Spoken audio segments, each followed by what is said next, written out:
Apa sih Accurate dan bagaimana bisa membantu bisnisnya Bapak Ibu gitu ya, khususnya dalam bidang manufaktur. Saya coba share screen dulu. Oke, jadi sebelum kita masuk, saya mau sharing sedikit nih tentang Accurate. Nah, saya akan mulai dari sedikit video pendek ya. Kita bisa coba tonton bersama. Apakah Anda pernah mengalami kesulitan dalam menghitung estimasi biaya produksi, memantau progres produksi, atau bahkan pernah kehabisan bahan baku saat sedang memproduksi barang? Accurate Online menghadirkan solusi tepat untuk membantu Anda mengatasi masalah tersebut. Memperkenalkan Add-on Accurate Manufaktur. Mulai dari pencatatan hingga perencanaan produksi dapat Anda lakukan lebih mudah dengan dukungan Bill of Material, perhitungan estimasi biaya produksi, serta info ketersediaan bahan baku. Dilengkapi dengan informasi detail seluruh tahapan proses produksi, Anda dapat lebih cepat mendeteksi proses mana yang menjadi hambatan. Ingin melakukan analisa mendalam? Laporan produksi menyeluruh dapat Anda gunakan sebagai dasar untuk membuat penilaian yang tepat. Tingkatkan efisiensi produksi bisnis Anda dan raih keuntungan lebih besar dengan Add-on Accurate Manufaktur. Kunjungi accurate.id dan coba gratis selama 30 hari. Ya, oke. Jadi itu tadi sekilas tentang Accurate Manufaktur. Jadi kalau kita bicara bisnis manufaktur ya, kan mungkin dari Bapak Ibu pernah mengalami beberapa kendala gitu. Sebut saja misalkan saat mau memproduksi gitu kan harus menghitung estimasi biayanya misalkan, lalu ingin memantau nih progres produksi yang berjalan gitu, mana sih bottleneck-nya gitu kan, mana yang sedang terhambat dan lain sebagainya. Atau saat sedang memproduksi ternyata ada kejadian gitu bahan bakunya habis, atau di akhir kita mau alokasi biaya gitu kan, biaya overhead mau kita alokasikan ke kegiatan produksi dan lain sebagainya. Nah di sini makanya Accurate Online itu hadir untuk membantu Bapak Ibu semua nih, kita sebagai solusi agar bisa menjalankan bisnis lebih mudah. Nah mungkin ada dari Bapak Ibu dan rekan-rekan semua yang belum mengenal gitu ya, apa sih Accurate ini apa gitu ya. Jadi Accurate ini adalah platform pembukuan untuk membantu menjalankan bisnis lebih mudah dan cepat gitu ya. Sudah ada lebih dari 377.000 pengguna produk Accurate di seluruh Indonesia. Kita juga sudah 20 tahun berpengalaman di bidang software accounting, dan 6 tahun terakhir kita juga berturut-turut meraih Top Brand Award untuk kategori accounting software. Jadi kita memang sudah cukup lama nih berada di bidang ini gitu. Nah, kenapa saya sebutnya platform pembukuan itu? Apa sih maksudnya? Maksudnya adalah Accurate Online ini bukan hanya sekedar software accounting, jadi tidak hanya bicara akuntansi saja. Jadi kita ada banyak, kita bisa misalkan soal invoicing gitu, penjualan, pembelian, kita bicara stok, gudang, catatan biaya, fixed asset, perpajakan, laporan keuangan, dan kita juga ada integrasi dengan partner-partner bisnis yang menyediakan layanan yang sangat luas seperti itu. Jadi ya kita memang platform gitu, banyak fitur yang bisa kita dapatkan di sana. Nah kalau kita bicara manufaktur khususnya kan dalam topik kita hari ini, seperti apa sih Accurate? Nah tentu saya akan tidak detail gitu ya, nanti yang detail akan dijelaskan oleh Pak Iman. Nah jadi Accurate juga tidak hanya sekedar mencatat produksi gitu ya, tidak hanya kita bikin produksi 100 lalu dicatat seperti itu. Nah tapi di Accurate Online ini kita akan membahas dari A sampai Z, jadi dari awal sampai akhir. Misalkan kita sebut saja ada untuk penetapan biaya produksi standar itu ya, atau standar cost, lalu pembuatan bill of material atau formula produksi gitu kan ya. Jadi data ini nanti dibutuhkan untuk membuat dalam rencana produksi gitu kan, atau ya manufaktur plan-nya di sana, lalu hingga ujung-ujungnya membuat perintah kerja ataupun WO. Nah saat proses produksi ini juga di Accurate kita bisa memilah-milah gitu sesuai dengan tahapannya. Misalkan saat ini kalau kita bicara produksi plastik nih, kan mungkin dari bahan baku akan misalkan di press dulu, setelah itu mungkin akan di cutting di packing dan lain sebagainya gitu ya, prosesnya seperti apa. Nah itu bisa kita buat tahapan-tahapan di sana. Jadi nanti akan terlihat sudah sampai mana nih, tahap mana proses produksinya gitu, apakah ada hambatan di mana. Nah kita bisa pantau di sana seperti itu hingga ujung-ujungnya sampai finish goods kan. Nah tapi kalau kita bicara produksi pasti ada bicaranya bahan baku. Nah di Accurate juga kita ada namanya pemenuhan bahan baku. Nah ini akan sangat membantu untuk kita melihat dari planning nih, jadi kita sudah merencanakan misalkan seminggu ini akan memproduksi apa saja, kita bisa lihat bahan bakunya cukup atau enggak gitu. Misalkan nggak cukup, dari gudang pun juga akan dengan mudah bisa request tuh ya ke bagian pembelian. Seperti itu. Lalu kalau kita lanjut ke sisi akhirnya gitu ya, kita sebelum bicara laporan, nah kita mau tahu berapa sih sebenarnya biaya produksi sebenarnya gitu ya. Mungkin kalau biaya langsung gitu kan atau direct cost itu bisa gampang dimasukkan, kan sudah ada di bill of material. Tapi kalau biaya overhead, misalkan biaya listrik, sewa, asuransi dan lain sebagainya, nah itu perlu ada pengalokasian. Nah di Accurate bisa dibantu untuk itu hingga ujung-ujungnya menghasilkan laporan produksi gitu untuk analisa dan lain sebagainya. Nah itulah sekilas tentang manufaktur di Accurate Online. Jadi yang pertama tadi kita bisa lebih cepat lah memantau, kita bisa planning mingguan, bulanan, misalkan semua akan terlihat itu ya, akan ada timeline-nya di sana, kita bisa lihat misalkan ternyata ada yang bentrok dan lain sebagainya, kita bisa perhatikan di sana lebih mudah. Lalu untuk perintah kerjaan yang sudah kita buat, nah ini juga akan lebih mudah untuk memonitornya, karena kita bisa lihat sudah ada nih WO yang dijadwalkan kapan sih yang di sebelah kiri itu yang warna kuning. Lalu yang di tengah adalah yang sedang dalam proses, itu yang sedang dalam pengerjaan, sudah sampai mana, progresnya berapa persen, tahapnya lagi di mana. Nah itu bisa kita pantau di sana hingga yang sudah selesai, yang mana aja sih itu kita bisa lihat. Seperti itu.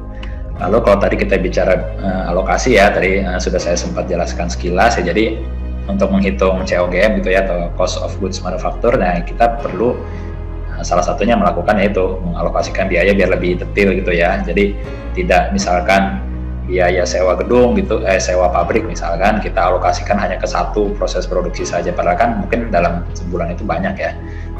Nah bisa kita alokasikan lah, tergantung keputusan manajemen maunya seperti apa.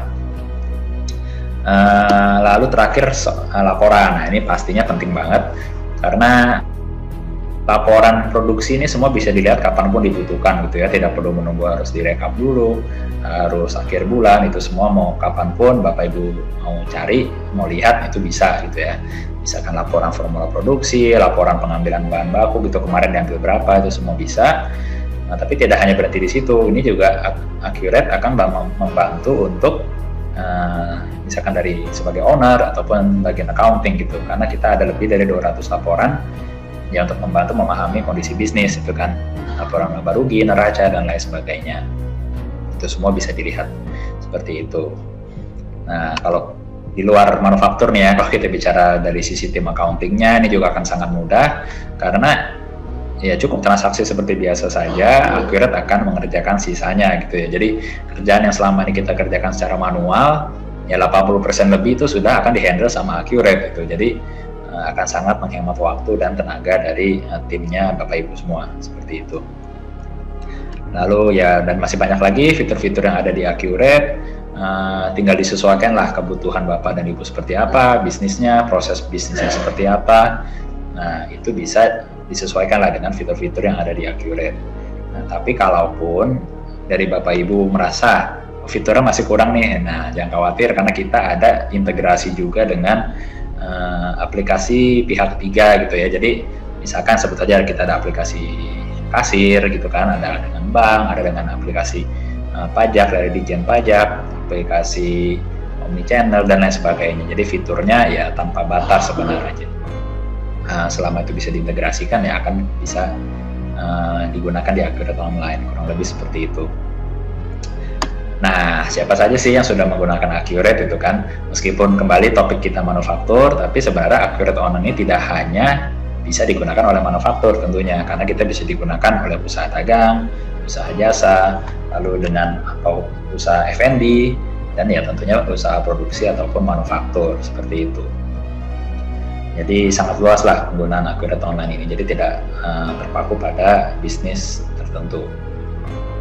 Nah, jadi tadi saya sudah sempat sharing kan, maksudnya secara umum fitur sangat banyak nih di Accurate. Lalu ini yang paling penting, lalu berapa sih cost-nya gitu, berapa biayanya untuk menggunakan Accurate Online. Jadi kalau kita bicara manufaktur gitu ya, manufaktur ini adalah fitur tambahan yang ada di Accurate Online. Nah itu adalah biayanya adalah sebesar 2 juta per bulan. Nah tapi kalau Bapak Ibu misalkan belum mau menggunakan fitur manufakturnya, nah sebenarnya Accurate Online sendiri hanya Rp200.000 per bulan, atau mau tambah user di Rp20.000 per bulan. Nah, jadi kalau misalkan anggap saja tidak perlu tambah macam-macam, jadi ya kita start dari 2,2 juta per bulan untuk menggunakan Accurate Manufaktur, seperti itu. Nah, tapi karena dalam kesempatan kali ini gitu, kita juga ada penawaran spesial tentunya. Jadi untuk paket 1 tahun gitu, kita ada paket khusus 1 tahun untuk Accurate Manufaktur ini. Jadi diskonnya cukup besar ya, 7,6 juta gitu ya, dari 33,6 juta menjadi 26 juta gitu ya. Ini dapat apa aja sih? Jadi database Accurate Online 1 tahun, 12 bulan, 5 pengguna tambahan 12 bulan gitu kan, karena tidak mungkin lah ya kita punya pabrik itu hanya 1 orang saja gitu kan yang bisa pegang. Lalu add-on manufaktura sendiri 12 bulan, itu saja sudah 24 juta gitu ya sebenarnya. Dan kita ada tambahan voucher implementasi senilai 6 juta rupiah. Nah, voucher ini bisa buat apa sih? Nah, jadi ini akan sangat membantu untuk Bapak Ibu yang mungkin memang memerlukan gitu ya untuk setup dari awal gitu ya, setup sistem dari awal seperti apa, lalu ingin training timnya seperti apa. Nah, ini voucher implementasi bisa digunakan. Cara mudah memantau bisnis produksi plastik. Kemudian apa sih yang Accurate Online berikan terkait proses produksi? Bagaimana caranya? Seperti itu. Nah, ini kita berusaha akan bahas secara ringkas dan jelas di sesi webinar kali ini, seperti itu. Dan ketika kita berbicara tentang cara memantau bisnis produksi plastik, maka sebenarnya kita harus perlu tahu nih, kata-kata memantau itu apa yang kita pantau. Jadi sebelum kita berbicara tentang bisnis produksi plastik, kita harus tahu dulu apa yang kita inginkan. Kenapa? Karena ketika kita tahu apa yang kita inginkan, itu sebenarnya sudah masuk ke setengah keberhasilan. Ketika kita tahu nih, kita maunya apa yang mau kita pantau dari segi bisnis produksinya, maka sebenarnya kita sudah setengah menuju keberhasilan. Jadi tinggal kita tentukan aja nih, kalau saya mau mencapai tujuan A, maka apa aja sih yang harus saya lakukan? Jadi tujuannya harus jelas dulu, yang mau dipantaunya harus jelas dulu. Nah, yang selanjutnya saya bahas adalah tentang sebenarnya apa sih yang mau kita pantau di bisnis produksi plastik. Dan ini berdasarkan survei yang kita lakukan ke customer yang dihandle oleh Plastic Institute. Kebetulan memang mayoritas customer kita adalah publikasi di daerah Bekasi dan Karawang, di mana sebenarnya ada 3 poin penting yang paling mereka butuhkan, yang paling ingin dipantau oleh si customer, oleh si manajemen. Ada tiga poin. Yang pertama adalah bahan baku produksi. Yang kedua, biaya produksi, kayak gaji, listrik, overhead produksi. Dan yang ketiga adalah estimasi dan realisasi produksi, seperti itu. Jadi sebenarnya itu perusahaan itu mau tahu untuk produksi ini bahan baku yang dibutuhkan apa aja, kuantitinya berapa, sesuai gak dengan yang saya punya estimasi. Kalau misalkan tidak sesuai, kenapa? Masalah di bahan bakunya kah? Misalkan saya berasumsi untuk membuat satu produk barang jadi membutuhkan 3 jenis bahan baku. Oh, ternyata pada saat di lapangan nggak 3 jenis bahan baku, butuh 4 jenis bahan baku. Nah, 4 jenis bahan baku ini kan ketahuannya pas di lapangan, seperti itu. Dan mereka butuh data-data yang real, data-data yang benar-benar memang yang terjadi di lapangan, seperti itu. Atau mungkin sama-sama butuh 3 jenis bahan baku, ternyata kuantitinya berbeda, seperti itu. Dari segi kuantiti kah, dari segi jenis bahan bakunya kah, dari segi jenis harganya kah, seperti itu. Mungkin secara bahan baku sama, secara kuantiti sama, ternyata maaf, secara harga berbeda. Jadi mereka mau kontrol dari bahan bakunya juga seperti itu. Lalu juga perusahaan manajemen juga mau kontrol dari segi cost produksinya. Cost produksi ini seperti gaji produksi, lalu ada listrik produksi maupun overhead. Mereka mau berpikir kira-kira dengan cost segini masuk akal gak untuk produksinya? Dengan cost gaji sekian, kira-kira saya butuh memproduksi berapa unit piece, berapa unit barang jadi, di mana harga produksi per piece-nya itu masuk akal kalau saya jual. Jadi jangan sampai nanti kita cost-nya naik, cost produksinya naik, ternyata kuantiti produksinya kecil, sehingga cost-nya gede, harga jualnya nggak masuk akal. Seperti itu. Dan ini juga sebagai bahan evaluasi di mana si perusahaan sebagai standar ukur. Ini sebenarnya yang saya estimasikan cost produksinya 2000, misalkan 200 per piece, ini sesuai apa enggak? Lebih kecil apa lebih tinggi? Kalau lebih tinggi kenapa? Penyebabnya apa? Apa mungkin ternyata cost produksi saya bisa lebih rendah, maka kalau cost produksi lebih rendah, harga jual bisa saya turunin mungkin biar barang kita bisa masuk ke pasaran lebih dalam seperti itu. Atau mungkin ternyata cost produksi saya ternyata lebih besar, jadi harga jualnya harus dinaikin, logis nggak sama harga pasar seperti itu. Dan estimasi dan realisasi produksi ini juga termasuk tadi laporan yang sudah mungkin sedikit dibahas sama Pak Aji ya, di mana nanti di sini akan ada laporan dari yang kita estimasikan dan realisasikan. Kenapa? Karena biasanya untuk perusahaan produksi, khususnya bisnis produksi plastik, mereka sudah punya hitung-hitungan sederhana. Jadi misalkan untuk bikin satu piece itu, satu produk barang jadi itu butuh berapa, mereka sudah tahu. Cuma pertanyaannya, karena kata-kata sederhana ini biasanya banyak faktor yang mereka tidak masukkan. Seperti itu, entah sewa gudang, atau mungkin penyusutan gudang, atau mungkin penyusutan mesin, atau mungkin biaya listrik atau mereka dengan masukkan, sehingga sebenarnya mereka menentukan harga barang itu terlalu rendah, biaya produksi yang mereka estimasikan bisa rendah atau terlalu tinggi, seperti itu. Nah, jadi mereka mau tahu nih sebenarnya yang selama ini saya hitungan sederhana yang sudah saya buat, benar gak sih, sesuai gak sih sama di lapangan? Dan itu 3 poin yang biasanya perusahaan produksi, khususnya bisnis produksi plastik, ingin pantau, seperti itu. Nah, sekarang kita masuk next. Nah, di manufaktur akurat online ini, itu memantau bisnis produksi plastik menjadi lebih mudah. Ada 5 poin kemudahan yang kita berusaha rangkum, yang akan kita berusaha bahas di sesi kali ini. Yang pertama adalah dari segi penggunaan. Oke, sebentar. Dan kedua adalah dari segi kontrol, dari segi kelengkapan laporan produksi di nomor 3, di nomor 4 dari segi terintegrasi dengan departemen terkait, dan nomor 5 ini biasanya bagi orang accounting banget, sesuai dengan standar akuntansi keuangan di Indonesia. Jadi nanti kita akan ada sesi di mana kita fokus di PowerPoint, nanti juga akan ada sesi di mana kita masuk ke sistemnya langsung. Jadi langsung praktek lah bahasa sederhananya, tapi saya yang praktek seperti itu. Nah, dari segi kemudahan penggunaan, kemudahan penggunaan ini ditampilkan di akurat online adalah rata-rata penggunaan yang memang terjadi di lapangan, terjadi di perusahaan produksi yang ada di Indonesia, seperti itu. Langkah-langkahnya mungkin tadi sudah dijelaskan sebagai Pak Haji. Ini saya mungkin jelaskan kembali. Ada standar biaya produksi. Nah, standar biaya produksi ini lebih ke estimasi, budget atas bahan baku. Kalau misalkan saya mau bikin lemari plastik, kan biasanya butuh biji plastik tuh. Nah, biji plastik ini saya budgetin berapa? Nah, itu mainnya di standar biaya produksi. Nah, ini biasanya untuk standar biaya produksi untuk budget per bahan baku itu setiap perusahaan, setiap manajemen itu beda-beda. Ada yang setahun sekali diperbarui, ada yang 6 bulan sekali, ada yang 3 bulan sekali, benar-benar ini berdasarkan keputusan manajemen.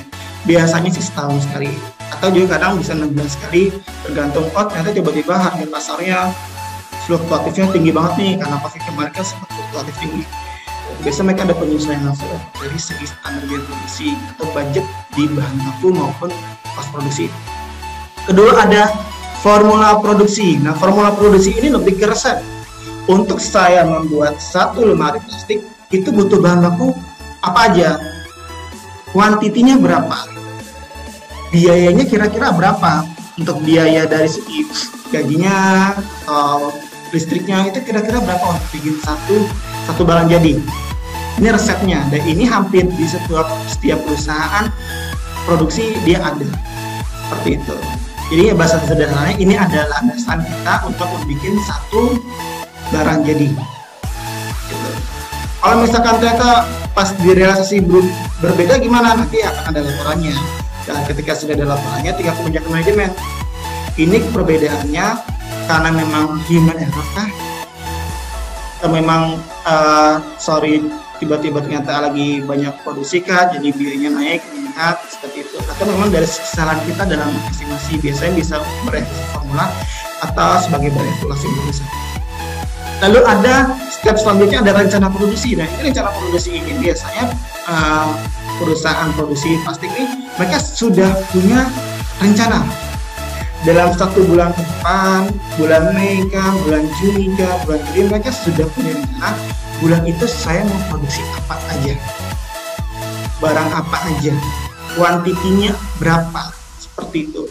Kenapa? Karena ketika mereka sudah mulai mengestimasikan, merencanakan atas kuantiti produksi, barang apa aja yang diproduksi, mereka sudah mulai menghitung dari segi cost maupun dari segi stok bahan baku. Nanti bakal ada masuk ke laporan stok bahan baku. Jadi misalkan saya kalau mau bikin 1000 lemari plastik, contoh di bulan Mei, itu bahan baku butuh apa aja ya? Stok di gudang ada berapa ya? Sudah diminta belum dari pihak gudang? Sudah dipesan belum ke supplier? Rencana produksi ini akan menentukan ketersediaan bahan baku kita sudah ada atau belum. Jangan sampai kita rencana produksi 1000 piece, 1000 barang jadi, ternyata bahan bakunya kurang tengah jalan. Atau mungkin ternyata kita mesen barangnya kebanyakan. Kan itu berkaitan dengan cash flow. Jadi agak sensitif. Kalau produksi ternyata bahan bakunya kurang, kan kita juga bingung. Karena otomatis kita harus beli mendadak, dan biasanya sekali harganya agak mahal. Kalau beli mendadak, itu setahu saya. Lalu ada perintah kerja. Jadi berdasarkan rencana produksi, sini itu akan menjadi landasan untuk membuat perintah kerja dari bagian produksi sendiri. Saya membuat perintah kerja untuk produksi hari ini atas rencana yang kemarin ya. Pada saya rencana 1000, hari ini saya produksi 100 dulu ya. Ini atas rencana produksi gitu. Nah, dari perintah kerja ini kita bakal bisa lihat nih histori perintah kerjanya gitu. Nah, ada juga bagian pengambilan bahan baku, jadi pengambilan material berdasarkan perintah kerja. Jadi kalau dalam perintah kerjanya bikin sekian piece, itu kan bahan bakunya kan bakal muncul otomatis tuh butuh bahan baku apa aja.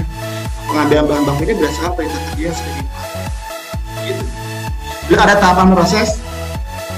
Ini sangat membantu jujur aja di perusahaan produksi plastik, karena sebelum terbit sistem manufaktur tanah ini, kita sudah sempat sharing ke beberapa perusahaan produksi yang memang kita sampai saat ini sedang tangani, di mana memang salah satu kesulitan produksi plastik ya itu terkait proses produksinya. Mereka punya tahapan produksi panjang. Contoh, untuk bikin dari bahan baku sampai barang jadi, mereka ada 5 tahapan. Misalkan ada tahapan pencetakan, ada tahapan pemotongan, terus ada pressing, terus ada assembling, ada packaging, dan lain-lain. Dan masing-masing tahapan itu barangnya beda-beda. Kalau misalkan lemari plastik, bagian samping beda, bagian belakang formulanya beda, bagian atas formulanya beda, bagian bawah formulanya beda untuk lemari plastik ya. Pintu depannya juga beda. Itu biasanya untuk perusahaan produksi, nggak semua pabrik produksi itu punya formula per masing-masing bagian. Samping, kiri, kanan, belakang, atas, bawah, itu nggak semuanya punya. Yang mereka punya hanya dari bahan bakunya berapa, finish good-nya berapa, butuh bahan baku apa aja buat jadi satu finish good, mereka ada. Cuma untuk pertahapannya mereka nggak punya.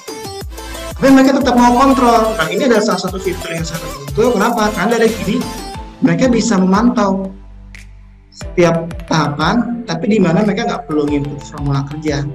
Cuma efeknya dia nggak terkoneksi ke laporan keuangan. Dia hanya tahapan proses ini murni hanya sebagai catatan, murni hanya sebagai untuk memantau histori dari si SPK itu sendiri, perintah kerja itu sendiri. Lalu ada penyelesaian barang jadi. Penyelesaian barang jadi ini berarti lebih ke hasil produksi. Hasil produksinya kita apa, tanggal berapa, siapa yang input atau sejenisnya gitu. Oke, lalu ada juga terakhir alokasi biaya produksi. Ini berarti kita mau mengalokasikan biaya produksi ke yang mana aja, ke SPK mana aja. Seperti itu. Ini kemudahan penggunaan. Karena alurnya ini adalah alur umum perusahaan produksi di Indonesia, maka mudah. Karena semua orang pasti udah kepikiran kalau yang biasa megang produksi ya, alurnya itu kayak gini, dan alurnya dari rencana sampai SPK, pengambilan bahan baku, hasil produksi. Ini alurnya kita sudah mengikuti sesuai standar perusahaan produksi di Indonesia. Next. Lalu kemudahan kontrol, yang tadi saya bilang, ketika kita bikin rencana produksi ini ada semacam laporan-laporan nih. yang menggunakan kontrol kita dalam produksi plastik. Ada jadwal produksi, jadi kita bisa mengontrol jadwal produksi kita. Lalu ada penggunaan bahan baku, jadi kita bisa memastikan berapa bahan baku yang kita butuhkan untuk melakukan rencana produksi kita. Jadi kita tidak memesan terlalu banyak atau kurang dari yang kita butuhkan untuk kebutuhan produksi. Lalu ada histori perintah kerja, jadi kalau misalkan kita mau ngitung historinya, ini SPK ini sudah sampai mana prosesnya, udah berapa persen, kuantitinya sudah berapa, itu kita bisa lihat dari histori perintah kerja.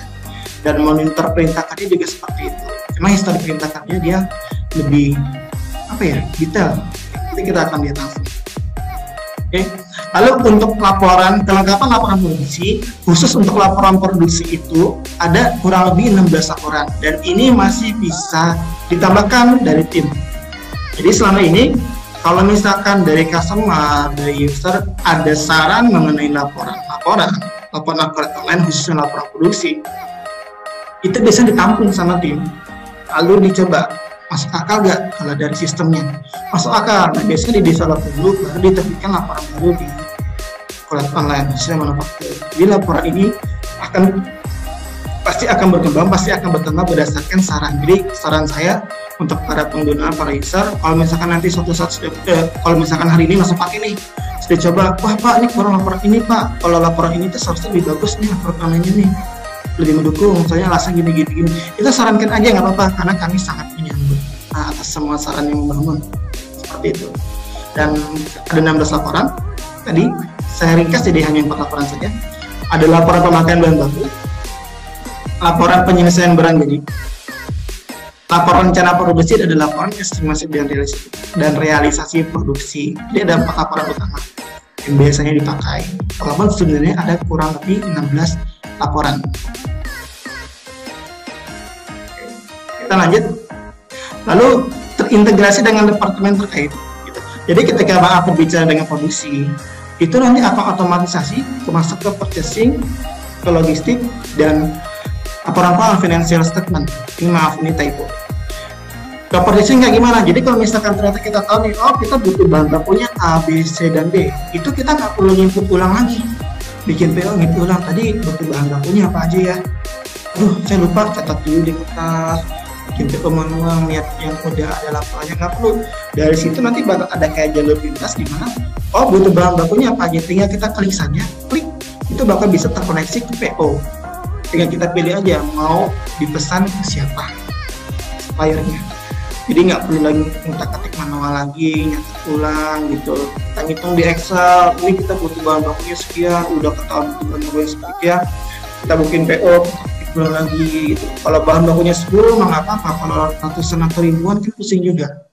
Gitu. Jadi gimana caranya akun online, khususnya manufaktur akun online itu menjadi sebuah ekosistem kerja dalam perusahaan. Dan juga terkoneksi ke departemen logistik, karena nanti tadi saya bilang kita akan terkoneksi terhadap stok juga. Jadi kalau ada pengeluaran bahan baku, pemakaian bahan baku, ada hasil produksi, itu akan otomatis ke bagian stok. Jadi jangan takut harus, Pak ini saya kalau misalkan klik pemakaian bahan baku harus posting dulu gak, atau harus klik dulu gak biar masuk ke laporan stok. Nggak perlu, itu sudah otomatis. Jadi lebih efisien, lebih efektif kita dalam bekerja. Lalu juga pasti masuk ke laporan keuangan. Yang pasti ketika pemakaian bahan baku dia akan jadi otomatis dan akan tercipta kode voucher finalnya nanti akan ada. Terus juga laporan barang jadi juga masih bakal masuk ya, stok barang jadinya bakal masuk ke laporan keuangan. Seperti itu, masuk jurnal pasien dalam proses WIP jenisnya itu bakal otomatis jurnal. Nanti kita tinggal setting aja saat implementasi. Lalu untuk yang kelima, sesuai standar akuntansi keuangan di Indonesia. Nah ini biasanya nih ya, yang tadi saya jelaskan, banyak perusahaan itu untuk produksi mereka tuh sudah punya harga estimasi. Kalau untuk bikin contohnya untuk bikin satu lemari plastik itu butuh 100.000 rupiah estimasinya. Dan biasanya untuk perusahaan produksi yang tidak memakai sistem itu ya dicatatnya sesuai dengan hitung-hitungan mereka aja. Udah harganya seginilah, terus jualnya segini aja, nggak apa-apa. Untuk real nggak terlalu itu, tapi ketika berbicara pakai sistem, nanti kan bakal ada komparasi tuh, yang diestimasikan 100.000, ternyata pas realisasinya 110.000 Pak, ada selisih 10.000 gitu. Nah di Akurat Online kita diberikan 2 pilihan, tinggal kita pilih aja mau yang mana. Selisih 10.000 itu mau masuk ke laba rugi kah, dianggap laba atau rugi pada berjalan, atau selisih 10.000 itu masuk ke harga barang jadi. Jadi masuk ke harga pokok si barangnya. Jadi ada 2 pilihan, mau jadi biaya dari berjalan atau masuk terserap ke nilai produk. Jadi dikasih 2 pilihan, tinggal kebijakan manajemen. Oh Pak, saya maunya masuk ke laporan keuangan. Kenapa Pak ke laporan keuangan? Saya biar manajemen tahu Pak, jadi departemen produksi itu efektif atau tidaknya, efisien atau tidaknya tercantum di laporan keuangan. Saya kalau nggak kayak gitu, manajemen kadang suka cuek Pak, makanya saya masukin ke laporan keuangan aja lah, nggak apa-apa lah, ini diomelin, yang mungkin jadi pada enggak gitu. Jadi kadang memang dari kayak gitu kan, biar munculnya angka, ada muncul angka di laporan keuangan nih. Biasanya kalau udah muncul angka di laporan keuangan, berefek laporan keuangan tuh manajemen biasanya langsung gitu. Ini kenapa kok muncul angka kayak gini kan? Jadi kan mereka peduli. Itu dibolehkan. Atau Pak janganlah masuk ke laporan keuangan, diserap aja ke produk langsung. Tapi laporannya tetap ada kan, laporan perbandingannya sebagai bahan evaluasi internal aja, tapi nggak usah sampai ke laporan keuangan segala gitu. Bisa tetap. Jadi walaupun kita milihnya diserap atau tidak diserap masuk ke laba rugi, itu laporan antara estimasi standar produksi, biaya produksi sama laporan realisasi itu tetap ada. Jadi nggak usah khawatir hilang karena kita milih diserap, laporan jadi nggak bisa dipakai, itu nggak, tapi tetap bisa. Dan tadi pangan tersingkat dari segi produksi plastik, ya bisnis produksi plastik. Sekarang kita langsung masuk ke Akurat Online-nya. Sudah terlihat ya? Nah, kita bahas dari segi sedikit settingan dulu saja. Di bagian pengaturan,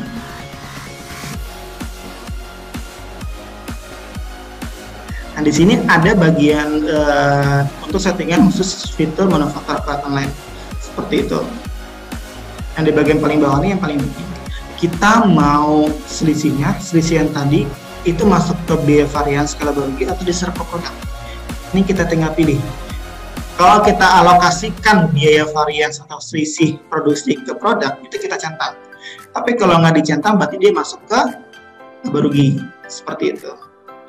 Ini pekerja dalam proses, ini akun khusus untuk selisih variannya tetap dipilih, walaupun nanti kita serap ke produk ujung-ujungnya. Masuk. Nah kebetulan bulan Mei saya sudah ada transaksi, kita lihat dulu laporannya sambil nanti kita coba input dari awal ya untuk bulan Juninya seperti apa. Ini kita lihat di histori perintah kerja. Ini adalah SPK yang sudah saya buat di bulan Mei. Di sini bakal muncul, kalau misalkan saya mau tahu ini histori SPK nomor 2 gimana sih? Muncul nih SPK atas lemari 3 tingkat warna merah 1000 unit, dipakai bahan bakunya kapan aja, tanggal 4 Mei. Terus ada proses apa? Proses lemari atas hitam, pintu lemari merah, selesai. Ini tanggal-tanggalnya sudah ada. Di sini ada hasil produksinya kapan, juga bakal muncul, dan ini ada bagian alokasi biaya produksinya. Jadi teman-teman bisa melihat langsung dari segi histori perintah kerjanya seperti itu. Oke, nah laporan ini dan ini akan kita langsung praktikkan nanti. Laporan lain adalah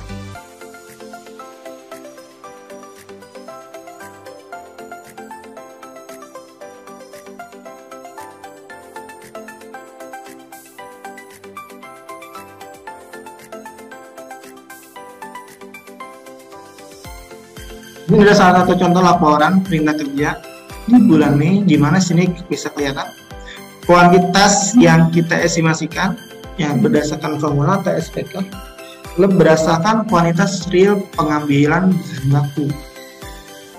Harga standarnya berapa, harga realnya berapa. selisih harganya berapa. Jadi kita bisa lihat dari selisih quantity, ini terlihat jelas, maupun dari selisih harga juga terlihat. Seperti itu. Jadi ini adalah harga standar, harga estimasi, harga catatan sederhana kita. Dan ini berdasarkan harga sistem. Jadi dari historinya itu kelihatan. Yang realisasinya dipakai di lapangan itu berapa sih sebenarnya, kayak gitu. Ini akan kelihatan. Juga di sini ada biaya. Yang saya estimasikan untuk bikin 1000 itu sekitar 1,5. Listrik, upah, dan spare part.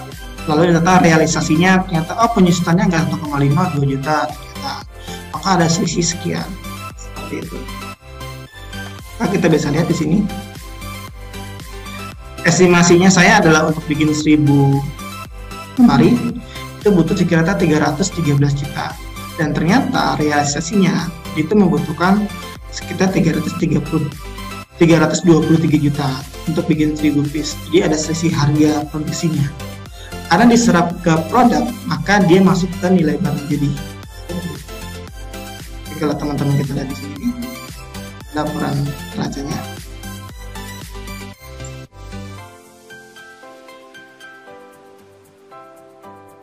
Nah, di sini ada stok 323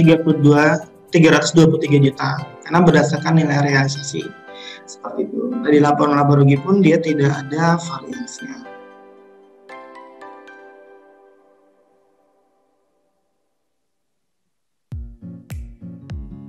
Jadi tidak ada varians. Oke. Dan sekarang kita bulan Juni, kita coba praktek langsung ya, biar teman-teman juga lihat sekilas, cara penginputannya seperti apa sih di akun online seperti itu. Oke. Karena standar biaya produksinya ini saya input untuk bulan Mei. Nah, sekarang kita coba bikin biaya produksi untuk bulan Juni. 2021. Oke. Ini kita bisa pilih satu-satu untuk harga standar biaya produksinya. Kita pilih satu-satu, atau kita bikin dari Excel lalu kita impor. Seperti itu. Formatnya seperti apa? Saya tunjukin ya. Ini adalah formatnya. Jadi kita coba ya. Ini format untuk impor, harga standar produksinya. Jadi nama barangnya, kodenya, lalu harganya. Harga ini berdasarkan satuan terendah. Kalau misalkan satuan terendahnya pieces, satuan keduanya inklusif, maka kita harga estimasinya berdasarkan pieces. Itu satuan terendah. Misalkan kita contohkan di sini itu kalau misalkan impor dari Excel, lalu kita juga bisa pilih dari daftar barang dan jasa, jadi nggak perlu klik satu-satu. Karena kadang kalau pilih satu-satu juga keburu pusing ya. Nah, misalkan saya pilih dari bahan bakunya saja. Inilah bahan bakunya. Lalu kita klik lanjut. Kalau misalkan semuanya, kalau misalkan mau sebagian saja, tinggal diancantang saja ya, sesuai kebutuhan. Nah, barang scrap ini misalkan saya hapus ya. Ini barang scrap ini berarti barang sisa. Kalau untuk kita misalkan bikin plastik kan biasa kadang ada barang-barang sisa tuh. Di akun ini komodir. Nah, ini muncul harga. Harga ini dari mana? Harga atas biaya standar terakhir. Karena saya sudah input di bulan Mei, maka ini muncul. Ini kita bisa edit nih. Mau berapa sih untuk di bulan Juni gitu. Ya. Misalkan asumsi bulan Juni saya ubah untuk biji plastiknya, saya ubah jangan 19.000 jadi 20.000 contoh. Lalu ada pigment hitam, misalkan jangan 55.000 jadi 52.000. Ya, sisanya misalkan sama seperti itu. Itu nggak jadi masalah kalau kita simpan lagi gitu. Oke, Juni ya. Mulai berlakunya saya dari 1 Juni. Oke, lalu misalkan saya tulis sebagai informasinya biaya. Ya, lalu kita simpan. Ini contoh untuk bikin standar biaya produksi dengan catatan sebelum bulan lalu kita sudah buat. Kalau bulan lalu, kalau ini baru pertama kali, kita bisa bikin dari Excel aja lebih mudah. Jadi nggak perlu input satu-satu, atau tadi pilih dari daftar barang dan jasa. Walaupun input harganya satu-satu di situ. Saya lebih suka dari Excel kalau untuk yang pertama kali ya. Karena biasa kalau produksi, bahan bakunya itu biasanya banyak. Itu nggak cuma bahan baku, ada bahan baku, ada bahan pembantu, ada bahan dukung, atau bahan itu lengkap. Itu belum ngomongin tentang dari segi biayanya, gitu. Jadi standar biaya produksinya. Lalu dari segi formula, sini, ini karena formulanya saya anggap sama, jadi kita buka saja. Nah, saya misalkan membuat lemari tingkat 3 tingkat merah. Nah, biasanya ada beberapa tahapan tuh. Ada bikin lemari atas, samping, lemari dari ini saya jadiin satu tahapan yang sama. Jadi sebenarnya kita bikin lemari atas, samping lemari samping, lemari belakang sama pintu lemari. Itu sebenarnya dalam mesin yang sama, cuma keluarnya beda-beda. Masukin biji itu ada yang jadi bagian atas, ada yang bagian samping, kayak gitu. Pencet semuanya otomatis, tapi berbarengan. Jadi kadang bagi produksi bingung, ini sebenarnya tahap mana yang duluan? Juga saya bingung Pak, orang barengan kok. Gitu. Jadi nggak bisa dibilang duluan, orang pada barengan. Jadi produksinya pada berbarengan. Jadi nggak bisa kita bilang duluan. Nah, dia bakalan untuk fitur tahapan ini kita bisa pilih. Misalnya kita bisa masukin untuk tahap 1 yang berbarengan yang mana aja. Lalu tahap 2 ini proses assembly-nya dari contoh kita ya. Lalu bahan bakunya apa aja, plastika, terus jenisnya. Dan ini berdasarkan harga standar akhir bulan Mei. Tapi nanti pada saat bikin speknya dia bakal berubah sendiri. Lalu di sini juga ada biayanya. Jadi untuk bikin satu lemari 3 tingkat warna merah itu butuh biayanya apa aja? Penjualannya berapa? Listriknya berapa? Upah produksinya berapa? Spare part dan maintenance-nya berapa? Jadi ini kita dimasukkan satu-satu. Lalu di sini juga ada produk lainnya, gitu ya.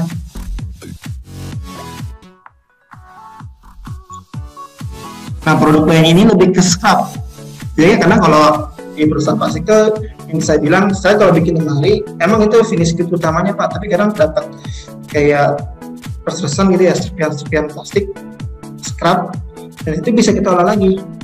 Biasanya mereka ada hitungannya, bisa berapa persen untuk scrapnya, hasilnya untuk setiap 1 piece, atau mungkin misalkan untuk setiap 1000 piece, saya dapat scrap sekian kilo Pak. Gitu. Itu biasanya saya ulang lagi, itu bisa kita setting dari formulanya. Tapi kebetulan untuk contoh kita kali ini itu lebih ke tidak ada scrap. Ya mungkin kalau misalkan ada teman-teman yang mau Pak tolong buka sesi untuk webinar terkait yang kasus scrap dong gitu, atau kasus-kasus lain, bisa nanti disarankan ke bagian CPS biar mungkin diadakan lagi. Ini dari segi formula produksinya ya, kan saya kelas dulu laporan-laporannya biar kita ya. Tadi kita terakhir membahas tentang formula produksi, selanjutnya tentang rencana. Nah, di bagian rencana ini kalau kita input nih, misalkan saya mau rencana untuk bulan Juni 2021, kan untuk bulan Juni saya bikin rencananya, saya mau bikin apa di bulan Juni. Nah, kebetulan saya hanya bikin satu formula, jadi kita cuma ada pilihan lemari 3 tingkat saja. Saya mau bikin lemari 3 tingkat warna merah ini untuk bulan Juni. Berapa? Misalkan saya mau bikin 1000 piece, oke? 1000 unit, sorry. Nah, kita mulai dari tanggal berapa? Misalkan di tanggal 1. Selesainya kira-kira kapan?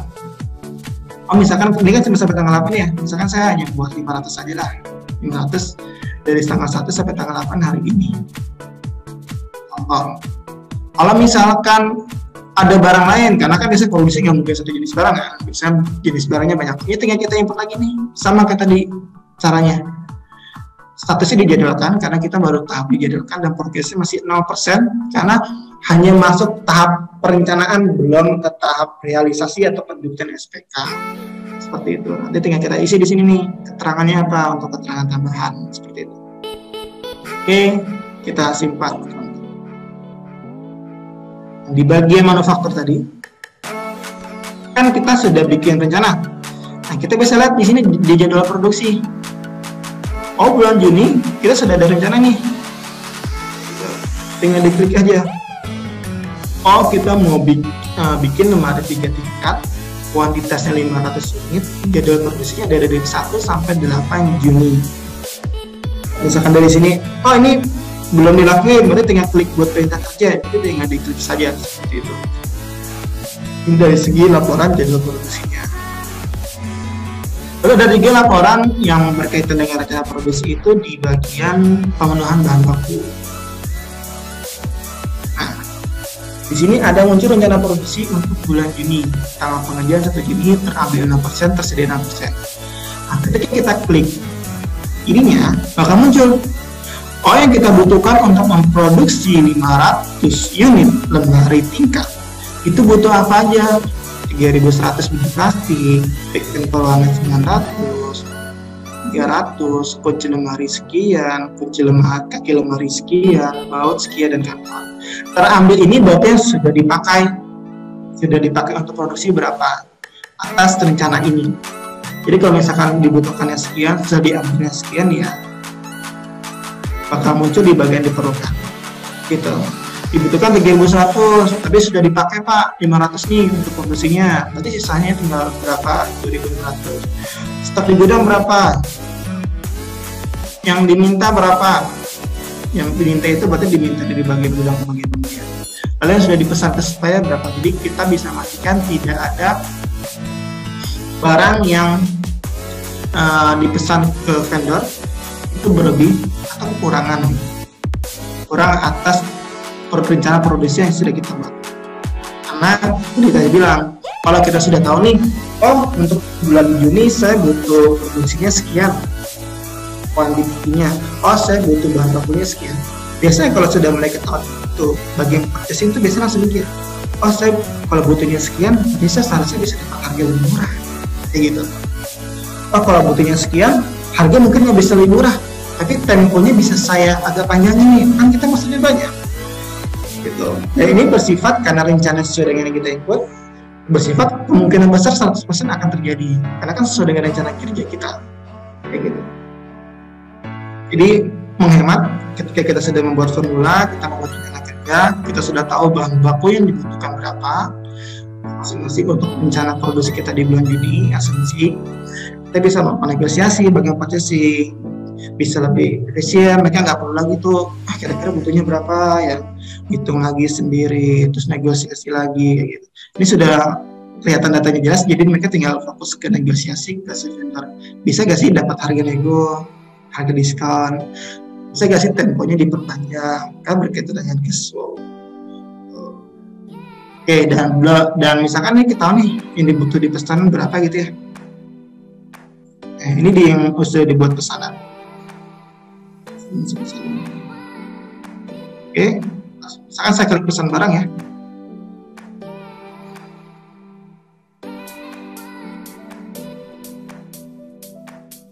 Nah, tadi kan sudah ada yang dipesan karena sebelumnya saya sudah buat PO juga.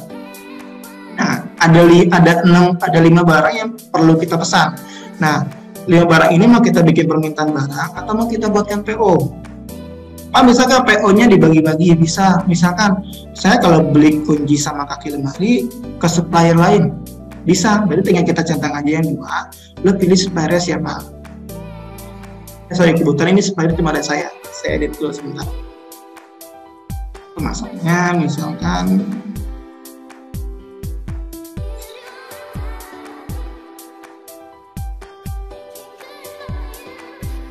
sekarang kita ada pilihan 3 pemasok. Jadi kita ke sini ya. Saya misalkan untuk kunci dan kaki lemari saya mau pesan ke yang siapa? Misalkan kunci dan kaki misalkan saya pilih ke Sumber Unggul Jaya. Klik. Saya bisa pilih untuk pesanan. Jadi pas klik pesanan, dia akan langsung terkoneksi ke bagian PO. Jadi nggak perlu lagi tuh bagian purchasing bikin PO, lihat dulu ini butuh bahan bakunya apa aja, 2 atau 1, itu nggak perlu. Tinggal klik saja, dia langsung akan terkoneksi ke bagian PO. Seperti itu. Oke ya, aman. Nah, kita mau beli kunci lemari berapa harganya? Gitu. Ini harga dikosongkan, memang karena kalau ngomongin negosiasi ke vendor kita nggak bisa, tidak bisa terkoneksi ke bagian standar. Kita cek aja langsung, contoh ya. Kunci 5.000 dan kaki 200 harganya. Kita mau samakan apa membedakan? Kita samakan aja contoh. Terus 5.000, harganya 200. Ini kuantitinya berdasarkan yang tadi barang kurang ya, barang kurang untuk kita pesan. Kalau misalkan Pak bisa nggak saya mesennya lebih dari 1.500? Kenapa mesennya lebih dari yang kita butuhkan? Soalnya Pak, kalau mesen 1.500 harganya 5.000, tapi kalau saya mesennya 1.700 harganya jadi 4.800 atau 4.500, ada diskon Pak. Sayang, kan kosnya jadi ketekan.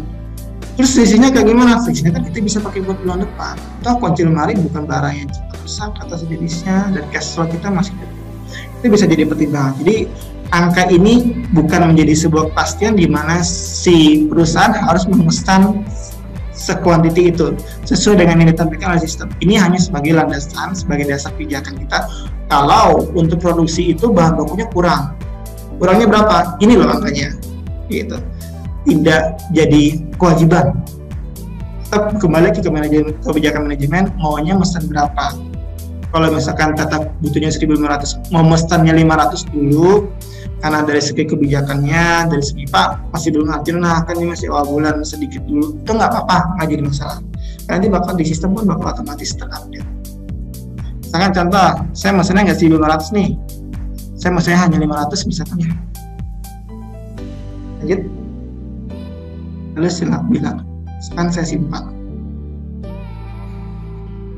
Oh iya, alamat, sorry. Saya kirim kemana? Ke alamat kantor.